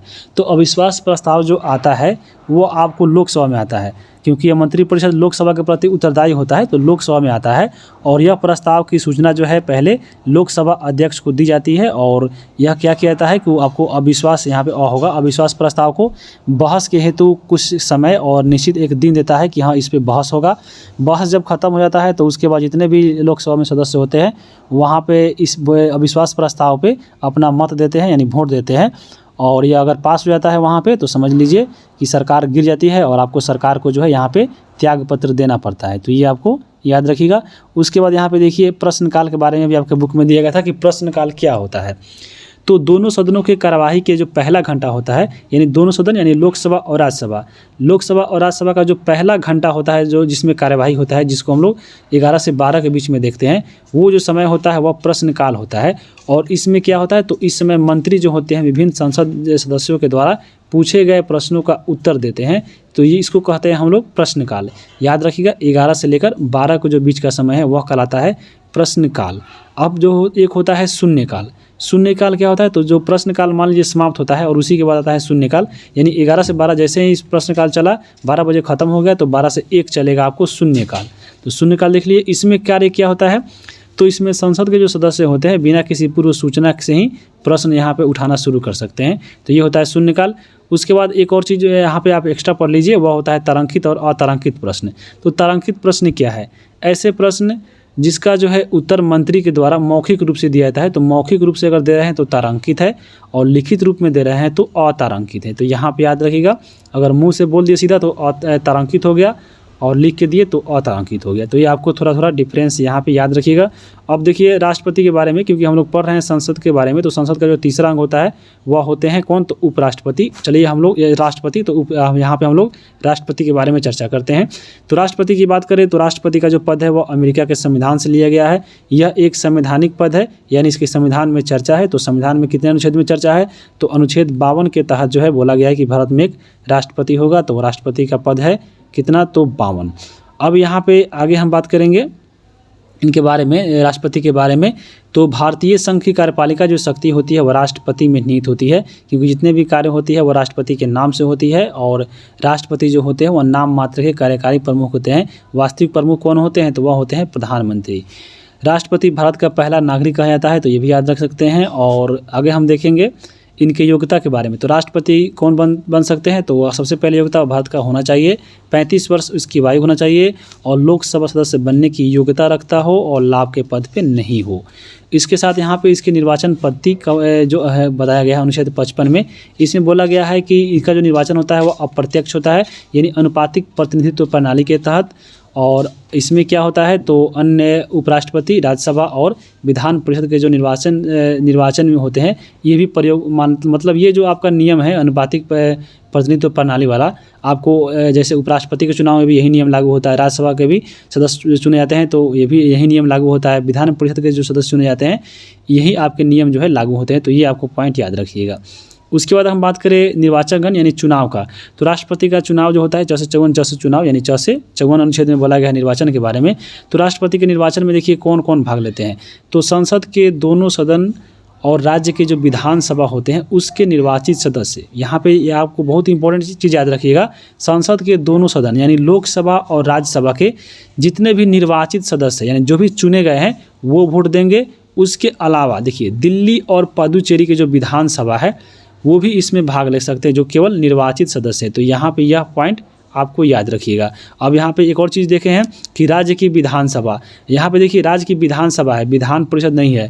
एग्जाम में यही देता है कन्फ्यूजन करने के लिए कि राष्ट्रपति के चुनाव में कौन जो है भाग नहीं लेता है, तो यहाँ पे ये सब दे देगा और उसी में घुसा देगा राज्य के विधान परिषद। तो राज्य के विधान जो परिषद होता है वह भाग नहीं लेता है। भाग इसलिए नहीं लेता है क्योंकि वर्तमान में देखिएगा जो विधान परिषद है वह भारत के सभी राज्यों में नहीं है, तो इसलिए बोला गया है कि जो है इसमें विधान परिषद जो होते हैं वह राष्ट्रपति के चुनाव में भाग नहीं लेते हैं। और एक और चीज़ यहाँ पे केवल निर्वाचित सदस्य भाग लेते हैं। एग्जाम में ये भी दे देता है ऑप्शन में कि आपको मनोनीत, तो याद रखिएगा जो मनोनीत जो होते हैं वह राष्ट्रपति के चुनाव में भाग नहीं लेते हैं। मनोनीत वाला और एक आपको विधान परिषद वाला, ये आपको अधिकतर पूछता है। तो यहाँ पे विधान परिषद के सदस्य और मनोनीत सदस्य इसमें भाग नहीं लेते हैं, याद रखिएगा। अब यहाँ पे देखिए राष्ट्रपति को पदच्युत यानी राष्ट्रपति को किसके द्वारा हटाया जा सकता है, तो मान लीजिए राष्ट्रपति अगर खुद से त्याग पत्र देता है तो ठीक है, उसको हट जाएगा अपने। अगर महाभियोग द्वारा हटता है तो आपको अनुच्छेद 61 के तहत महाभियोग लाया जाता है। उसके बाद कैसे हट सकता है, तो मान लीजिए अगर उसका निर्वाचन जो अवैध तरीका से हुआ है तो हट सकता है। पद ग्रहण करने की पात्रता अगर समाप्त हो जाता है तो यहाँ पे यह भी हट सकता है। तो ये चीज़ें आपको याद रखिएगा। अब यहाँ पे देखिए पदावधि है जो है अनुच्छेद 56 के तहत आता है राष्ट्रपति का पदावधि, और इसमें यह कहा गया है कि राष्ट्रपति जो होते हैं वह पद धारण करने की तिथि से, याद रखिएगा जिस दिन वह पद धारण करेंगे उस तिथि से 5 वर्ष तक यहाँ पे रहेंगे। और उसके अलावा बोला गया है कि उत्तराधिकारी जब तक जो है पद ग्रहण नहीं करते हैं, वो अगर 5 वर्ष बाद भी होता है मान लीजिए, तब भी आपको राष्ट्रपति जो पुराने वाले हैं वहीं रहेंगे, भले वो 5 साल 5.5 साल हो गए, तो ये भी आपको याद रखिएगा। लेकिन 5 वर्ष आपको माना जाता है किस तिथि से, तो आपको पद धारण करने की तिथि से। ये भी आपको ऑप्शन में ऐसे भी देता है, तो याद रखिएगा। अब यहाँ पे देखिए इसमें उम्मीदवारी के तहत पे जो अगर हम बात करें तो 100 सांसदों की ज़रूरत पड़ती है, जैसे 50 सांसद आपको अनुमोदक में और 50 सांसद आपके प्रस्तावक के रूप में। और जो राष्ट्रपति का जो चुनाव होता है तो उसके लिए पहले जमानत राशि भरी जाती है, वह भर जाती है 15,000। अगर मान लीजिए जो राष्ट्रपति में खड़ा हुआ है व्यक्ति, अगर उसको जितना मत पड़ा है यानी जितना वोट आदमी दिया है, अगर उसमें 1/6 भाग उसको नहीं पड़ा है तो ये जो आपका 15,000 राशि है वो उसको प्राप्त नहीं होगा, यानी उसको जमानत के रख पे तौर पे इसको रख लिया जाएगा। उस भी आपको पॉइंट याद रखिएगा। अब देखिए यहाँ पे कुछ नोट में जो जैसे पॉइंट दिया गया है कि 17वां संविधान संशोधन 1992 में हुआ था, और इसके द्वारा दिल्ली पुदुचेरी के जो विधानसभा के सदस्य है उसको यहाँ पे राष्ट्रपति के निर्वाचन में आपको इसमें दे दिया गया था कि हाँ तुम लोग भी वोट कर सकते हो। याद रखिएगा 17वां संविधान संशोधन 1992 के द्वारा किस केंद्रशासित प्रदेश का, तो दिल्ली और पुदुचेरी के विधानसभा को। तो ये पॉइंट बहुत इंपॉर्टेंट है। उसके अलावा अगर हम बात करें तो 44वां संविधान संशोधन हुआ था 2001 में, और इसमें क्या हुआ था तो लोकसभा, राज्यसभा और विधानसभा एवं विधान परिषद की सीटों को 1971 की जनगणना के अनुसार ही रखने की बात की गई है। और कब तक रहेगी, तो वो आपको 2026 तक रहेगी। 2026 के बाद जो है आपको बढ़ने वाली है। तो ये चीज़ें कब कही गई थी, तो 2001 में जो है संशोधन हुआ था 84 संविधान संशोधन, और इसी में कहा गया था। और अभी जो सीटें जो है बांटी गई है लोकसभा, राज्यसभा या विधानसभा में या विधान परिषद में, वह किसके अनुसार बांटी गई है, तो 1971 के जनगणना के अनुसार। लेकिन 2026 में देखिए अब नया जो लोकसभा अभी बना है आपको लोकसभा भवन, तो यहाँ पे इसलिए सीटें भी बढ़ाई जाएगी 2026 में। तो ये चीज़ें आपको याद रखिएगा। अब हम बात करेंगे अनुच्छेद 60। अनुच्छेद 60 में देखिए शपथ दिया गया है आपको राष्ट्रपति का। तो राष्ट्रपति को शपथ कौन दिलाता है, तो सुप्रीम कोर्ट के मुख्य न्यायाधीश के द्वारा दिया जाता है। अगर मुख्य न्यायाधीश वहाँ पे नहीं है तो मुख्य न्यायाधीश को छोड़कर जो भी उसमें वरिष्ठ है, यानी आपको एजेड व्यक्ति जो न्यायाधीश है उसके द्वारा जो है राष्ट्रपति को शपथ दिलाया जाता है। और राष्ट्रपति की वेतन कितना मिलता है, तो राष्ट्रपति को वेतन जो है 5 लाख मिलता है। और इसका जो वेतन दिया जाता है वो आपको संचित निधि से दिया जाता है 266 के तहत। और 267 अनुच्छेद आपको मालूम होगा कितना होता है। तो 267 में आपको क्या है, आकस्मिक निधि है, लेकिन संचित निधि से इनको पैसा मिलता है 266 के तहत। अनुसूची 2 में जो है वेतन का जो चर्चा किया गया है, जब अनुसूची आप पढ़िएगा तो टोटल जो अनुसूची है उसमें अलग अलग बातें कही गई है। जैसे अनुसूची 2 में जो है वेतन भत्ता की बात कही गई है। उसके बाद देखिए उसके बाद है वेतन पर कोई इनका टैक्स नहीं लगता है, यानी जो 5 लाख है इनका 5 लाख पूरा मिलता है। वित्तीय आपातकाल के दौरान भी इनका वेतन में जो है कोई कटौती नहीं किया जाता है। अब यहाँ पे कुछ अनुच्छेद देख लिए राष्ट्रपति से, तो बताए हैं कि 52 अनुच्छेद में राष्ट्रपति का पद है। 53 में क्या है तो आपको कार्यपालिका का अध्यक्ष माना गया है। 54 में क्या है तो आपका मतदान है। 55 में निर्वाचन पद्धति यानी कैसे कैसे इनका निर्वाचन होता है। उसके बाद पदावधि होगा यानी कितने वर्षों का होता है। पुनर्निर्वाचन यानी फिर से निर्वाचन। 58 में योग्यता कहा गया। 59 में शर्तें। 60 में जो है शपथ। 61 में महाभियोग और 62 में कहा गया है कि आपको मान लीजिए राष्ट्रपति नहीं रहते हैं यानी कि इसकी मृत्यु हो जाती है, वह पद त्याग देते हैं, तो उस स्थिति में कार्यवाहक राष्ट्रपति बनेंगे। और कार्यवाहक राष्ट्रपति कौन बनते हैं तो उपराष्ट्रपति बनते हैं। तो ये आपको बातें राष्ट्रपति से याद रखनी है। आगे हम देखेंगे राष्ट्रपति के नियुक्ति और संबंधी। यहाँ पे राष्ट्रपति के देखिए नियुक्ति संबंधित है, यानी राष्ट्रपति किसको किसको नियुक्ति करते हैं। तो राष्ट्रपति प्रधानमंत्री को नियुक्ति करते हैं अनुच्छेद 75 के तहत। सुप्रीम कोर्ट के मुख्य न्यायाधीश को भी नियुक्ति करते हैं आपको राष्ट्रपति अनुच्छेद 124 के तहत। हाई कोर्ट के न्यायाधीश भी करते हैं अनुच्छेद 214 के तहत। महान्यायवादी भी करते हैं अनुच्छेद 76 के तहत। नियंत्रक महालेखा परीक्षक यानी कैग को करते हैं 148 के तहत। यूपीएससी के अध्यक्ष की नियुक्ति भी राष्ट्रपति करते हैं 315 के तहत। वित्त आयोग के अध्यक्ष की नियुक्ति करते हैं 280 के तहत। मुख्य निर्वाचन आयुक्त की नियुक्ति करते हैं 324 के तहत। सुप्रीम कोर्ट के अध्यक्ष की नियुक्ति करते हैं राष्ट्रपति 338 के तहत। उसके बाद देखिए एसटी आयोग की अध्यक्ष 338 के ए के तहत। और ओबीसी आयोग की जो है 340 में आता है, जिसकी यहाँ पे अध्यक्ष जो होते हैं उसकी नियुक्ति राष्ट्रपति करते हैं। मुख्य सूचना जो आयुक्त होते हैं इसकी भी नियुक्ति जो है राष्ट्रपति के द्वारा किया जाता है। उसके अलावा यहाँ पे बहुत सारा जैसे राज्यपाल देख सकते हैं, रेलवे मंत्री है, विदेश मंत्री है, या आपको गृह मंत्री है, वह वित्त मंत्री, सूचना प्रसारण मंत्री, रक्षा मंत्री, बाल विकास मंत्री, ये आपको थल सेना अध्यक्ष, जल सेना, वायु सेना अध्यक्ष, ये सभी की जो नियुक्ति होती है वह राष्ट्रपति के द्वारा होती है। तो ये आपको पॉइंट याद रखिएगा। और 110 जो अनुच्छेद है आपको मालूम होगा वह धन विधेयक है, और धन विधेयक पर राष्ट्रपति की पूर्व अनुमति यहाँ पे आवश्यक होती है। धन विधेयक को पारित करने से पहले राष्ट्रपति अगर उस पर साइन नहीं करता है तो वह धन विधेयक पारित नहीं होता है।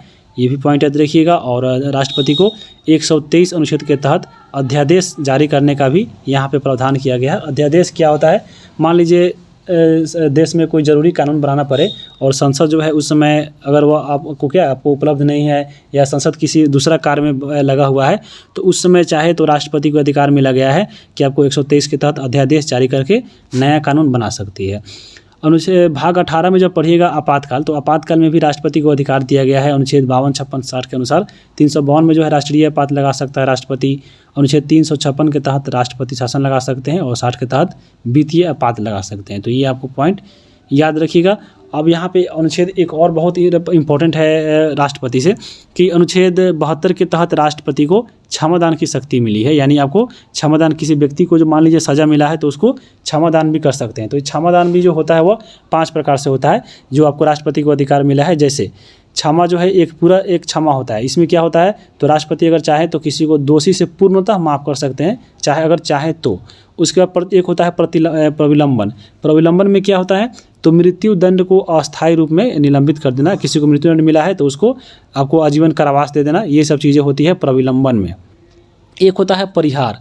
परिहार में क्या होता है तो दंड की प्रकृति में परिवर्तन हो जाता है और बिना दंड की मात्रा में कमी नहीं होता है, क्यों इसको परिवर्तन में हो जाता है। जैसे मान लीजिए किसी को दंड की प्रकृति मिली है क्या, तो आपको जैसे माना उसको लाठी से मारना है तो उसको बोलेगा कि हाँ आप उसको थोड़ा हल्का सा ही मार सकते हैं, कुछ भी मार सकते हैं। तो दंड की केवल प्रकृति इसमें बदला जाता है। लघुकरण क्या होता है तो दंड की कठोरता को कम करना। मान लीजिए किसी व्यक्ति को दिया गया फांसी की सज़ा, तो चाहे तो उसको यहाँ पे कुछ कठोर जो है मतलब कठोर से कुछ हल्का कर सकते हैं। तो ये चीज़ें बोली गई है। एक होता है विराम, यानी किसी विशेष स्थिति में दंड की मात्रा को है यहाँ पे कमी करना। तो ये सब चीज़ें जो होती है वो आपको राष्ट्रपति को यह अधिकार मिला है। अब यहाँ पे देखिए राष्ट्रपति के कार्य एवं शक्तियाँ का अधिकार भी यहाँ पे बहुत चीज़ें हैं। जैसे चलिए उसको देख सकते हैं। राष्ट्रपति जो होता है वह संसद का अभिन्न अंग होता है और संसद जो बनती है ऊपर हम देख चुके हैं लोकसभा, राज्यसभा और राष्ट्रपति के मिलने से बनता है। और संसद के जो सत्र बुलाए जाते हैं वह सत्र जो सत्रावसान होते हैं जहाँ उसका विघटन होता है वो आपके इसमें क्या है तो आपको ये राष्ट्रपति को यह अधिकार मिला गया है अनुच्छेद 85 के तहत। उसके बाद देखिए संयुक्त बैठक बुलाने का जो अधिकार है राष्ट्रपति को दिया गया है अनुच्छेद 108 के तहत। संसद के द्वारा पारित विधेयक पर हस्ताक्षर कर कानून बनाने का भी अधिकार जो है वो आपको राष्ट्रपति के द्वारा ही दिया जाता है। यानी आपको कोई भी कानून बनता है तो उस पर राष्ट्रपति का हस्ताक्षर होना जरूरी है, नहीं तो वह नहीं बन पाएगा।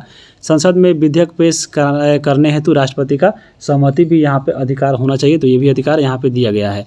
अनुच्छेद 111 के तहत राष्ट्रपति को 3 वीटो पावर भी यहाँ पे प्रदान किया गया है। 3 आप सुने होंगे वीटो पावर, तो ये आपको देख लीजिए, जैसे पॉकेट वीटो, पूर्ण वीटो और एक होता है निलंबनकारी वीटो। तो यहाँ पे जो पॉकेट वीटो होता है वो आपको विधेयक पारित, मान लीजिए कोई विधेयक पारित हो जाता है और पारित होने के बाद राष्ट्रपति जो है विधेयक को पुनः विचार हेतु बुला लेता है और अगर चाहे तो उसके पास जो है अपने पास रख सकता है या आपको उसको भेज भी सकता है, तो यही कहलाता है पॉकेट वीटो। पॉकेट में रख लिया, उसको नहीं दिया तो वहीं आपको हो गया पॉकेट वीटो। एक होता है पूर्ण वीटो, जिसमें विधेयक पर राष्ट्रपति की अनुमति नहीं होती है, वो आपको पूर्ण वीटो कहलाती है। यानी पूर्ण वीटो लगा दिया यानी पूर्ण तरह से मना कर दिया तो उस पर अनुमति नहीं मिलेगी। उसके बाद होता है एक निलंबनकारी। इसमें क्या होता है, तो विधेयक को संसद से पारित होने के बाद वह पुनर्विचार के लिए यहाँ पे भेज सकता है फिर से, तो यहाँ को यह कहलाता है निलंबनकारी। अब हम बात करेंगे इसमें नोट में आपको वीटो पावर से संबंधित। तो पहली बार जो है वीटो का जो प्रयोग हुआ था वो आपको 1986 में हुआ था और वह किस पे हुआ था, तो डाक संशोधन विधेयक पे हुआ था।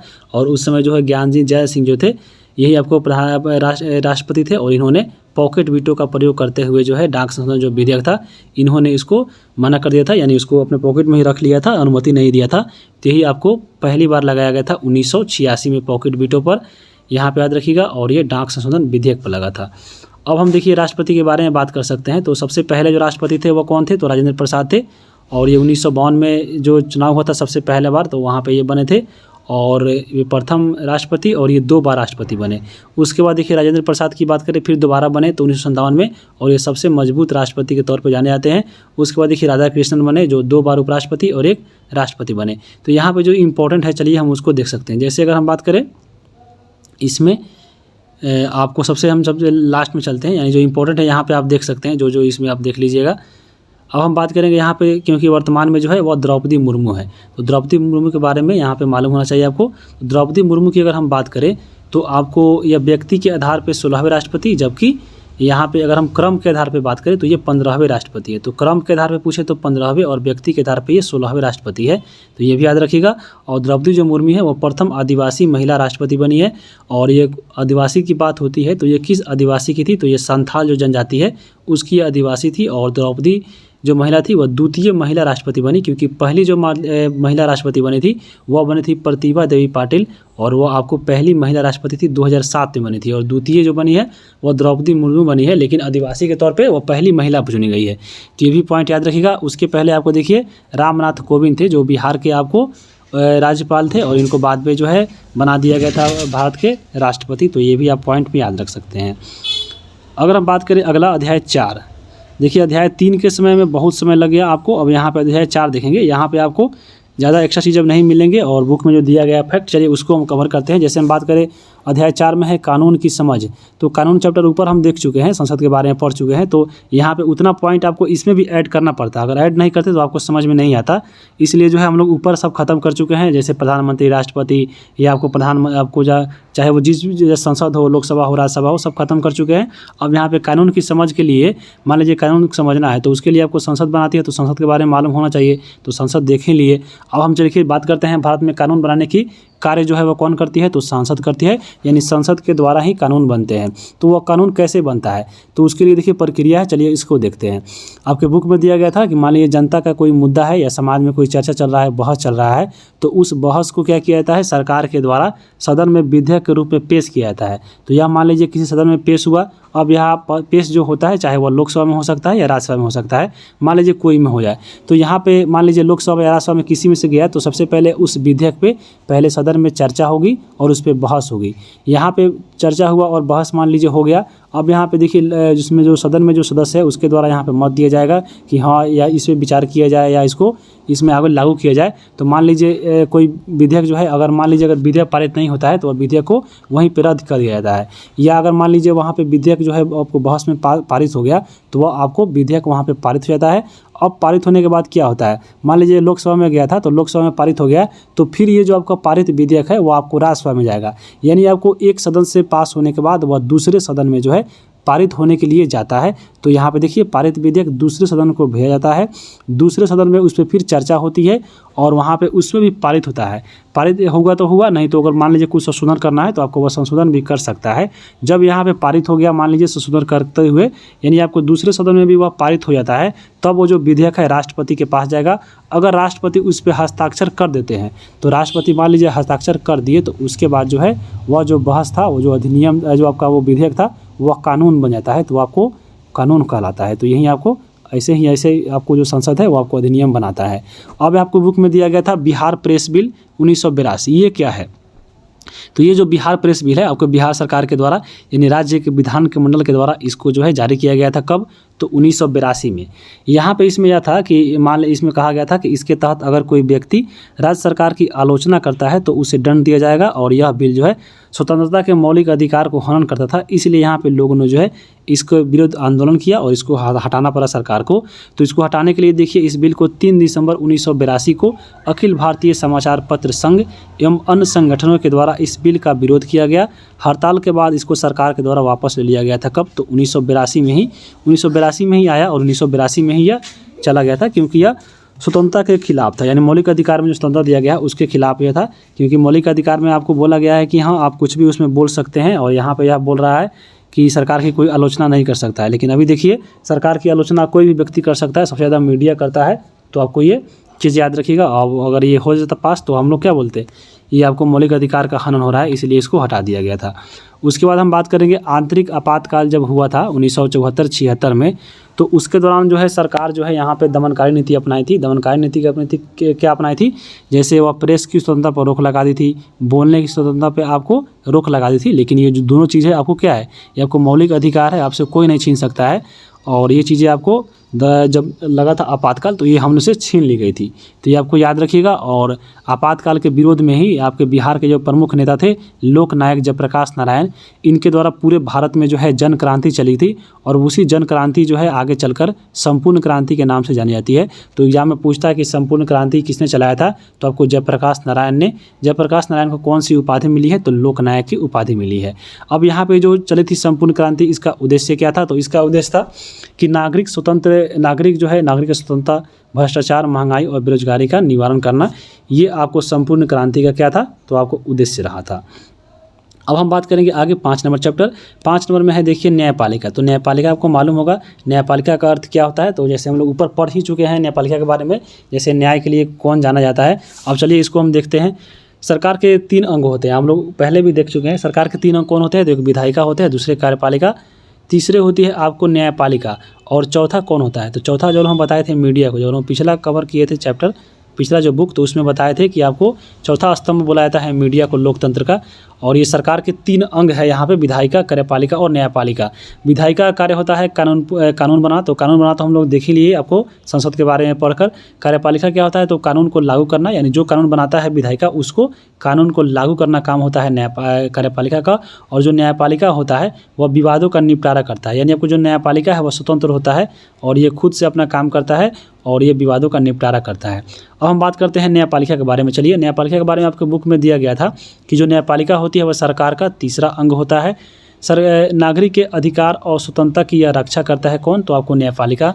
और बिना किसी पक्षपात या दबाव में आकर यह न्याय दिलाने का कार्य करता है और विवादों को संविधान में लिखित कानून के आधार पर यह सुलझाता है। तो ये आपको न्यायपालिका का कार्य हो गया। हमारे देश में जो न्यायपालिका है वह स्वतंत्र है और वह किसी का पक्ष नहीं लेता है। ये नहीं कि हाँ अगर कोई बड़ा व्यक्ति है तो उसका पक्ष लेकर उसका सज़ा कम कर देगा और जो गरीब व्यक्ति है उसको ज़्यादा सज़ा दे देगा। इसलिए ऐसा बोला जाता है कि जो हमारे देश की न्यायपालिका है वह स्वतंत्र रूप से कार्य करती है। और न्यायपालिका का जो कार्य होता है वह विधायिका और जो कार्यपालिका होता है वह सबसे अलग होता है, यानी इसमें दखल नहीं, इसमें जो कार्यपालिका और विधायिका है वह न्यायपालिका के कार्य में दखल नहीं देता है। इसलिए बोला जाता है कि न्यायपालिका जो है आपको स्वतंत्र रूप से कार्य करती है। और न्यायपालिका जो संरचना की गई है वो आपको पिरामिड की तरह किया गया है। क्वेश्चन आपको एग्जाम में क्वेश्चन भी पूछ लेगा कि न्यायपालिका की संरचना कैसी हुई, तो वह पिरामिड की तरह है। इसमें पिरामिड में देखिए 3 भागों में बांटा गया है। सबसे ऊपरी भाग जो है यानी इसमें जो सबसे उच्च है यानी सबसे ऊपर है वह आपका सर्वोच्च न्यायालय आता है, बीच में आता है हाईकोर्ट और तीसरा जो है अधीनस्थ न्यायालय। तो ये आपको न्यायपालिका को ऐसे ही बांटा गया है पिरामिड के रूप में। तो आप यहाँ पे देख लिए। अब हम बात करेंगे जिला न्यायालय के बारे में देखिए, जिला जो न्यायालय होता है वो प्रत्येक जिला के मुख्यालय में आपका एक एक जिला कोर्ट होता है। तो आप देखे होंगे अगर आपके जिला में भी आपके जहाँ पे जिला पे मुख्यालय है वहाँ पे ज़रूर होगा। सर्वोच्च न्यायालय की बात करें तो सर्वोच्च न्यायालय कहाँ पे, तो आपको दिल्ली में है, आप देख सकते हैं।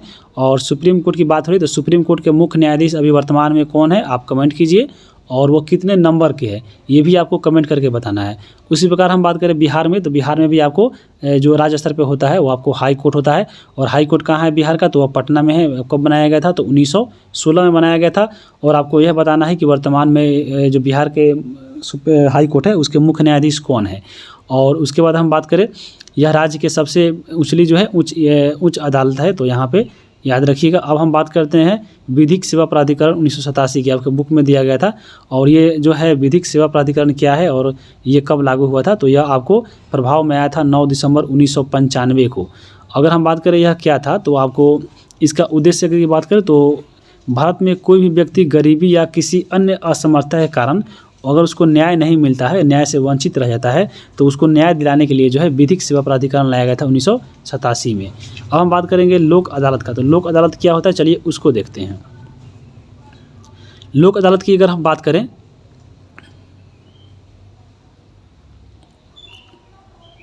तो लोक अदालत की अगर हम बात करें तो राज्य के प्रत्येक व्यवहार न्यायालय में, यानी आपको जो सिविल कोर्ट होता है, सिविल कोर्ट में एक लोक अदालत कार्यरत है। और यहाँ पे देखिएगा लोक अदालत में जो कार्य होता है वो आपको सप्ताह के 5 दिन होता है। और इसमें दीवानी और सुलह योग्य जो फौजदारी मुकदमा होता है वह इसको निपटारा यहाँ पे लोक अदालत में होता है। तो दीवानी मामला और फौजदारी मामला क्या है, हम लोग आगे इसको देखेंगे, इसमें अंतर क्या है आपको इसी चैप्टर में देखेंगे, यानी छठा में। तो यहाँ पे छठा में है न्यायिक प्रक्रिया। इसमें देखिए इसमें क्या आपको इम्पोर्टेंट फैक्टर दिया गया है कि किसी भी व्यक्ति को गिरफ्तारी करने से पहले उसे बताना जरूरी होता है कि उसे किस अपराध के लिए गिरफ्तार किया जा रहा है। और यही चीज़ें हम बताए थे ऊपर कि यह अनुच्छेद 20 में कहा गया था। उसके बाद देखिए गिरफ्तारी के बाद 24 घंटे के अंदर उस व्यक्ति को मजिस्ट्रेट के सामने जो है प्रस्तुत करना आवश्यक होता है। तो ये भी बहुत पॉइंट है इंपॉर्टेंट। अब यहाँ पे इस बुक में दिया गया था, देखिए फौजदारी मामला और दीवानी मामला क्या होता है। तो फौजदारी मामला की अगर हम बात करें तो सबसे देखिए फौजदारी मामला में वह होता है जिसमें सार्वजनिक गलती से संबंधित मामला होता है, यानी आपको कोई भयंकर गलती हो गया तो वह फौजदारी कहलाएगा, यानी आपको वहाँ पे फौज का जरूरत पड़ेगा। मान लीजिए फौजदारी है तो आपको फौज कब आएगा, जब बड़ा घटना कीजिएगा तो आपको फौजदारी मामला में चला जाएगा। और दीवानी मामला में क्या हुआ है कि इसमें निजी गलती है, मान लीजिए छोटा मोटा गलती हो गया तो आपको उससे संबंधित जो मामला है वह दीवानी मामला में आता है। जैसे फौजदारी की मामला में बात करें तो फौजदारी मामला में देखिए 12 जब कांड हो रहा है, जब फौज आ रहा है तो इसमें क्या होगा, फौज आ रहा है तो आपको गिरफ्तारी होगा और दोष अगर पाएगा तो उसमें सजा भी मिलेगी, तो फौजदारी हो गया। जैसे इसे फौजदारी में देखिए कौन कौन सा मामला आता है, जैसे देखिए कहीं मारपीट कर लिए तो मारपीट हो गया तो आपको फौज आएगा ही तो फौजदारी हो गया। चोरी कर रहे हैं तो पुलिस पकड़ेगा, फौज पकड़ेगा तो फौजदारी हो गया। डकैती कर रहे हैं तभी फौज पकड़ेगा। उसके बाद देखिए दहेज ले रहे हैं, आपको देख लिया दहेज पुलिस पकड़ते हुए तो आपको पुलिस ले आके पीटेगा बहुत, तो फौजदारी हो गया। हत्या कर रहे हैं तब तो और आपको जल्दी पुलिस आके पकड़ेगा। इसी प्रकार इसको बोला जाता है कि यह फौजदारी है, यानी इसमें फौजी आ गया यानी पुलिस आ गया, समझ लीजिए सीधा सिंपल में, तो आपको याद रहेगा। इसी प्रकार खतरनाक दवा बना रहे हैं तो इसमें क्या होगा, आपको ये सब चीज़ें इसमें फौजदारी के रूप में आती है। अब दीवानी मामला चलिए इसको देखते हैं। दीवानी मामला में क्या होता है, यानी निजी गलती, यानी आपको आसपास में अपने आप गलती कर लिए छोट मोट तो आपको दीवानी मामला होता है। और इसमें गिरफ्तारी नहीं होती है बल्कि अपने से गवाह व गोटा, जैसे देखिए पंचायत बैठाकर गवाह बैठाकर यहाँ पे फैसला सुना दिया जाता है। जैसे अगर हम बात करें ज़मीनी विवाद, देखिए गांव में हमेशा ज़मीनी विवाद होता है। तो ज़मीनी विवाद जब तक आपको थोड़ा मोड़ा होगा मुँहा मुँही कि हाँ मेरा है, जैसे ले आकर कोई नपवा लिया आपको अमीन से, तो वहाँ पर आपको पुलिस जो काम, कोई भी फौज पुलिस नहीं आता है। वहीं अगर ज़मीनी विवाद लेकर मारा पीटी हो गया तो मारा पीटी चल जाएगा आपको कहाँ पे, तो फौजदारी में चल जाएगा। उसी प्रकार देखिए मजदूरी और मालिक के बीच में जो मजदूरी होता है उसको लेकर विवाद है तो आपको दीवानी मामला में जाएगा। लेन देन से संबंधित है तो आपको इसी में जाएगा। व्यापार में देखिए कोई झगड़ा होता है तो ये भी आपको इसी में आता है। किराया देखिए रूम मालिक हो, किराया कहीं लेन देन का है तो उसमें भी आपको ये दीवानी मामला होता है। और उसके बाद तलाक होता है तो इसमें भी आपको ये दीवानी मामला का ये कार्य है। तो दीवानी और फौजदारी में आप समझ लिए होंगे। और आपके बुक में दिया गया था आपको FIR के बारे में, तो FIR का फुल फॉर्म क्या होता है, तो फर्स्ट इन्फॉर्मेशन रिपोर्ट, ये आपको FIR का फुल फॉर्म होता है। अब हम बात करेंगे अध्याय 7, वह है सहकारिता। तो सहकारिता में देखिए, सहकारिता का अर्थ क्या होता है? सह प्लस कार, यानी आपको साथ मिलकर कार्य करने वाला, यही कहलाता है सहकारिता। यानी अनेक व्यक्तियों या संस्थाओं के द्वारा मिलकर किसी समान की उद्देश्यों की पूर्ति करना सहकार कहलाता है, और ऐसी संस्था को हम लोग सहकारी संस्था बोलते हैं। तो इसमें वैशाली जिला से संबंधित कुछ घटना दिया गया था, चलिए उसको देखते हैं हम लोग। इसमें दिया गया था इस चैप्टर में कि वैशाली जिला जो है उसमें प्रमुख उत्पादन क्या है, तो आपको खेती में केला जो है आपको वैशाली जिला में यानी मुजफ्फरपुर साइड में बहुत ज़्यादा होता है। उसके बाद हम बात करें, एक उसमें बुक में दिया गया था मधुरापुर के बारे में। जो मधुरापुर जो है, मधुरापुर में महिला दुग्ध उत्पादक सहयोग समिति होती है जो आपको वैशाली जिला में पड़ती है। और सहकारिता मंत्रालय एक बनाया गया था आपको 2021 में, आपको मालूम होगा ये नया मंत्रालय बना है आपको इस बार, जो 17वीं लोकसभा है उसमें। तो ये जो मंत्रालय बना आपको पहली बार बना है, और सहकारिता मंत्रालय, और वर्तमान में इसके मंत्री कौन है, तो अमित शाह है। यानी सहकारिता मंत्रालय के प्रथम और आपको वर्तमान जो मंत्री है वो आपको अमित शाह है, तो यहाँ पे याद रखिएगा। अब आपके बुक में देखिए बड़ा हुआ था पैक्स के बारे में। पैक्स क्या होता है, तो आप सुने होंगे पैक्स वाला। तो पैक्स में होता है प्राइमरी एग्रीकल्चर कोऑपरेटिव सोसाइटी, यानी आपको प्राथमिक कृषि साख समिति। यहाँ पे इसका गठन जो होता है वह सरकार के द्वारा किया जाता है, और इसका उद्देश्य क्या है? इसका उद्देश्य है कि किसानों को कल्याण कृषि संबंधित जरूरतों चीज़ होती है, जैसे बीज देना, खाद देना, ये सब आपको इसका उद्देश्य होता है पैक्स का।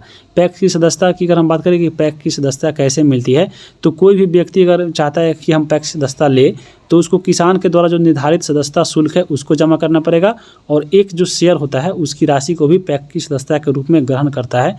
इस प्रकार आप पैक्स की सदस्यता को ग्रहण कर सकते हैं, और पैक्स अपने सदस्य होती जो है बैंक के कार्य करती है, तो यहाँ पे ये भी पॉइंट याद रखिएगा। अब हम बात करेंगे पैक्स के बारे में, जो कार्यों के बारे में। तो देखिए पैक्स जो होता है वह उचित मूल्य पर खाद बीज उपलब्ध कराता है, और उचित दर पे जो है यह ऋण देने का भी कार्य करता है पैक्स, तो याद रखिएगा पैक्स के बारे में। और बिहार के जितने भी पंचायत है, यहाँ पे बुक में दिया गया था 8,463 पंचायत, तो इन सभी पंचायतों में एक एक पैक्स की स्थापना की गई है। यानी जितने पंचायत होंगे, यानी एक पंचायत में एक पैक्स की स्थापना होती है। बिहार में सरकारी तालाबों की जो बंदोबस्ती है वह सिर्फ मत्स्यजीवी सहकारी समिति के अंतर्गत ही आती है, तो यहाँ पे ये भी पॉइंट याद रखिएगा। अब यहाँ पे हम बात करेंगे उपभोक्ता सहकारी समिति की। उपभोक्ता सहकारी समिति क्या है, तो इसका उद्देश्य क्या होता है, तो थोक व्यापारी या उत्पादकों से सीधा अधिक मात्रा में कोई सामान खरीदकर अपने सदस्यों को सस्ते दर पर उपलब्ध कराना, यह कहलाता है उपभोक्ता सहकारी समिति। तो यह देख लीजिए। अब हम देखेंगे आखिरी चैप्टर अध्याय 8, और इसमें है कहा गया खाद्य सुरक्षा। तो चलिए हम लोग खाद्य सुरक्षा के बारे में पढ़ते हैं। सबसे पहले दिया गया था कुपोषण क्या है। तो शरीर के लिए जितने भी आवश्यक तत्व है, अगर आपके शरीर में वह नहीं मिल रहा है, तो आप उसमें पौष्टिक सामान नहीं मिल रहा है और आप कुपोषण के शिकार हो जाते हैं, यही कहलाता है कुपोषण।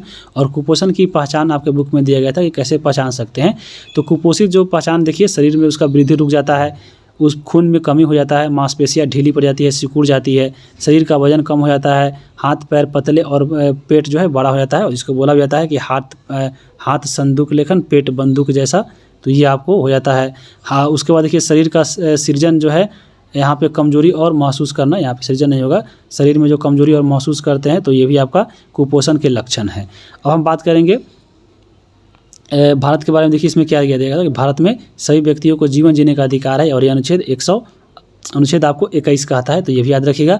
भारत में 40% महिला और 30% जो पुरुष है वह कुपोषण के लक्षण में पाए जाते हैं, तो याद रखिएगा। मनरेगा के बारे में दिया गया था आपके बुक में। मनरेगा क्या था, तो आपको पिछले बार बताए थे। मनरेगा का फुल फॉर्म होता है महात्मा गांधी महात्मा गांधी राष्ट्रीय ग्रामीण गारंटी योजना। यहाँ पे मनरेगा का फुल फॉर्म याद रखिएगा। शुरुआत हुआ था मनरेगा का 2005 में। इसमें जो है किसी व्यक्ति को काम मिलता है 100 दिनों का, और न्यूनतम मजदूरी रखा गया है आपको 220 रुपया। ये जो आपका मनरेगा है 2009 से पहले इसको नरेगा के नाम से भी हम लोग जानते थे। तो नरेगा जो है मनरेगा बन गया आपको कब, तो आपको 2009 के बाद, 2009 से बन गया। आपको 9 से पहले जो था आपको नरेगा के नाम से जानते थे। अब हम बात करेंगे FCI के बारे में। आपके बुक में दिया गया FCI का फुल फॉर्म होता है फूड कॉर्पोरेशन ऑफ इंडिया, जिसको भारतीय खाद्य निगम बोलते हैं, और इसकी स्थापना हुई थी 14 जनवरी 1965 को। इसका कार्य यहाँ पर चलिए देखते हैं कि जो भारतीय खाद्य निगम होता है, जो FCI होता है, FCI के माध्यम से ही जो सरकार होते हैं, सरकार के द्वारा लोगों को अनाज गेहूं जो चावल हम लोग को मिलता है, आपको यह FCI ही उपलब्ध कराती है। भारतीय खाद्य निगम की बात करें तो यह खाद्यान्न उत्पादक जितने भी राज्य है वो किसानों से गेहूं और चावल खरीदते हैं, और उसकी फसल हेतु उसको एक मूल्य निर्धारण कर देते हैं कि हम आपको इतना पैसा देंगे, और वही जो मूल्य होता है कहलाता है MSP, यानी मिनिमम सपोर्ट प्राइस, जिसको न्यूनतम समर्थन प्रणाली बोलते हैं। उसके बाद देखिए पढ़ना था बफर स्टॉक के बारे में। तो बफर स्टॉक की बात करें तो भारतीय खाद्य निगम यानी जो FCI होता है, अनाज खरीद कर जिस गोदाम में रख देता है, जिस भंडार में रख देता है, उसी को बोलते हैं बफर स्टॉक। एक लास्ट में पढ़ना है और सार्वजनिक वितरण प्रणाली।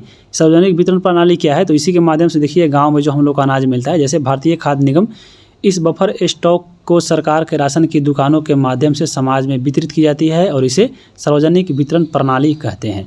तो यहाँ पे देखिए ये आपका यहीं पे समाप्त होता है। आपको यह जो 8वां बुक था आपका पॉलिटी का 8वां का। तो वीडियो कैसा लगा है कमेंट करके बताना है। चैनल पे नए हैं तो सब्सक्राइब कर लीजिए आगे आने वाले वीडियो के लिए। अगला जो आपका वीडियो आएगा वो आपका 9वां बुक होगा और 9वां बुक में हम लोग 7th का जो ज्योग्राफी है उसको ख़त्म करेंगे। तो बस आप इसको वीडियो कैसा लगा कमेंट करके बताइए। चैनल पे नए हैं तो सब्सक्राइब कर लीजिए आगे आने वाले वीडियो के लिए। वीडियो देखने के लिए आप सभी को बहुत बहुत धन्यवाद।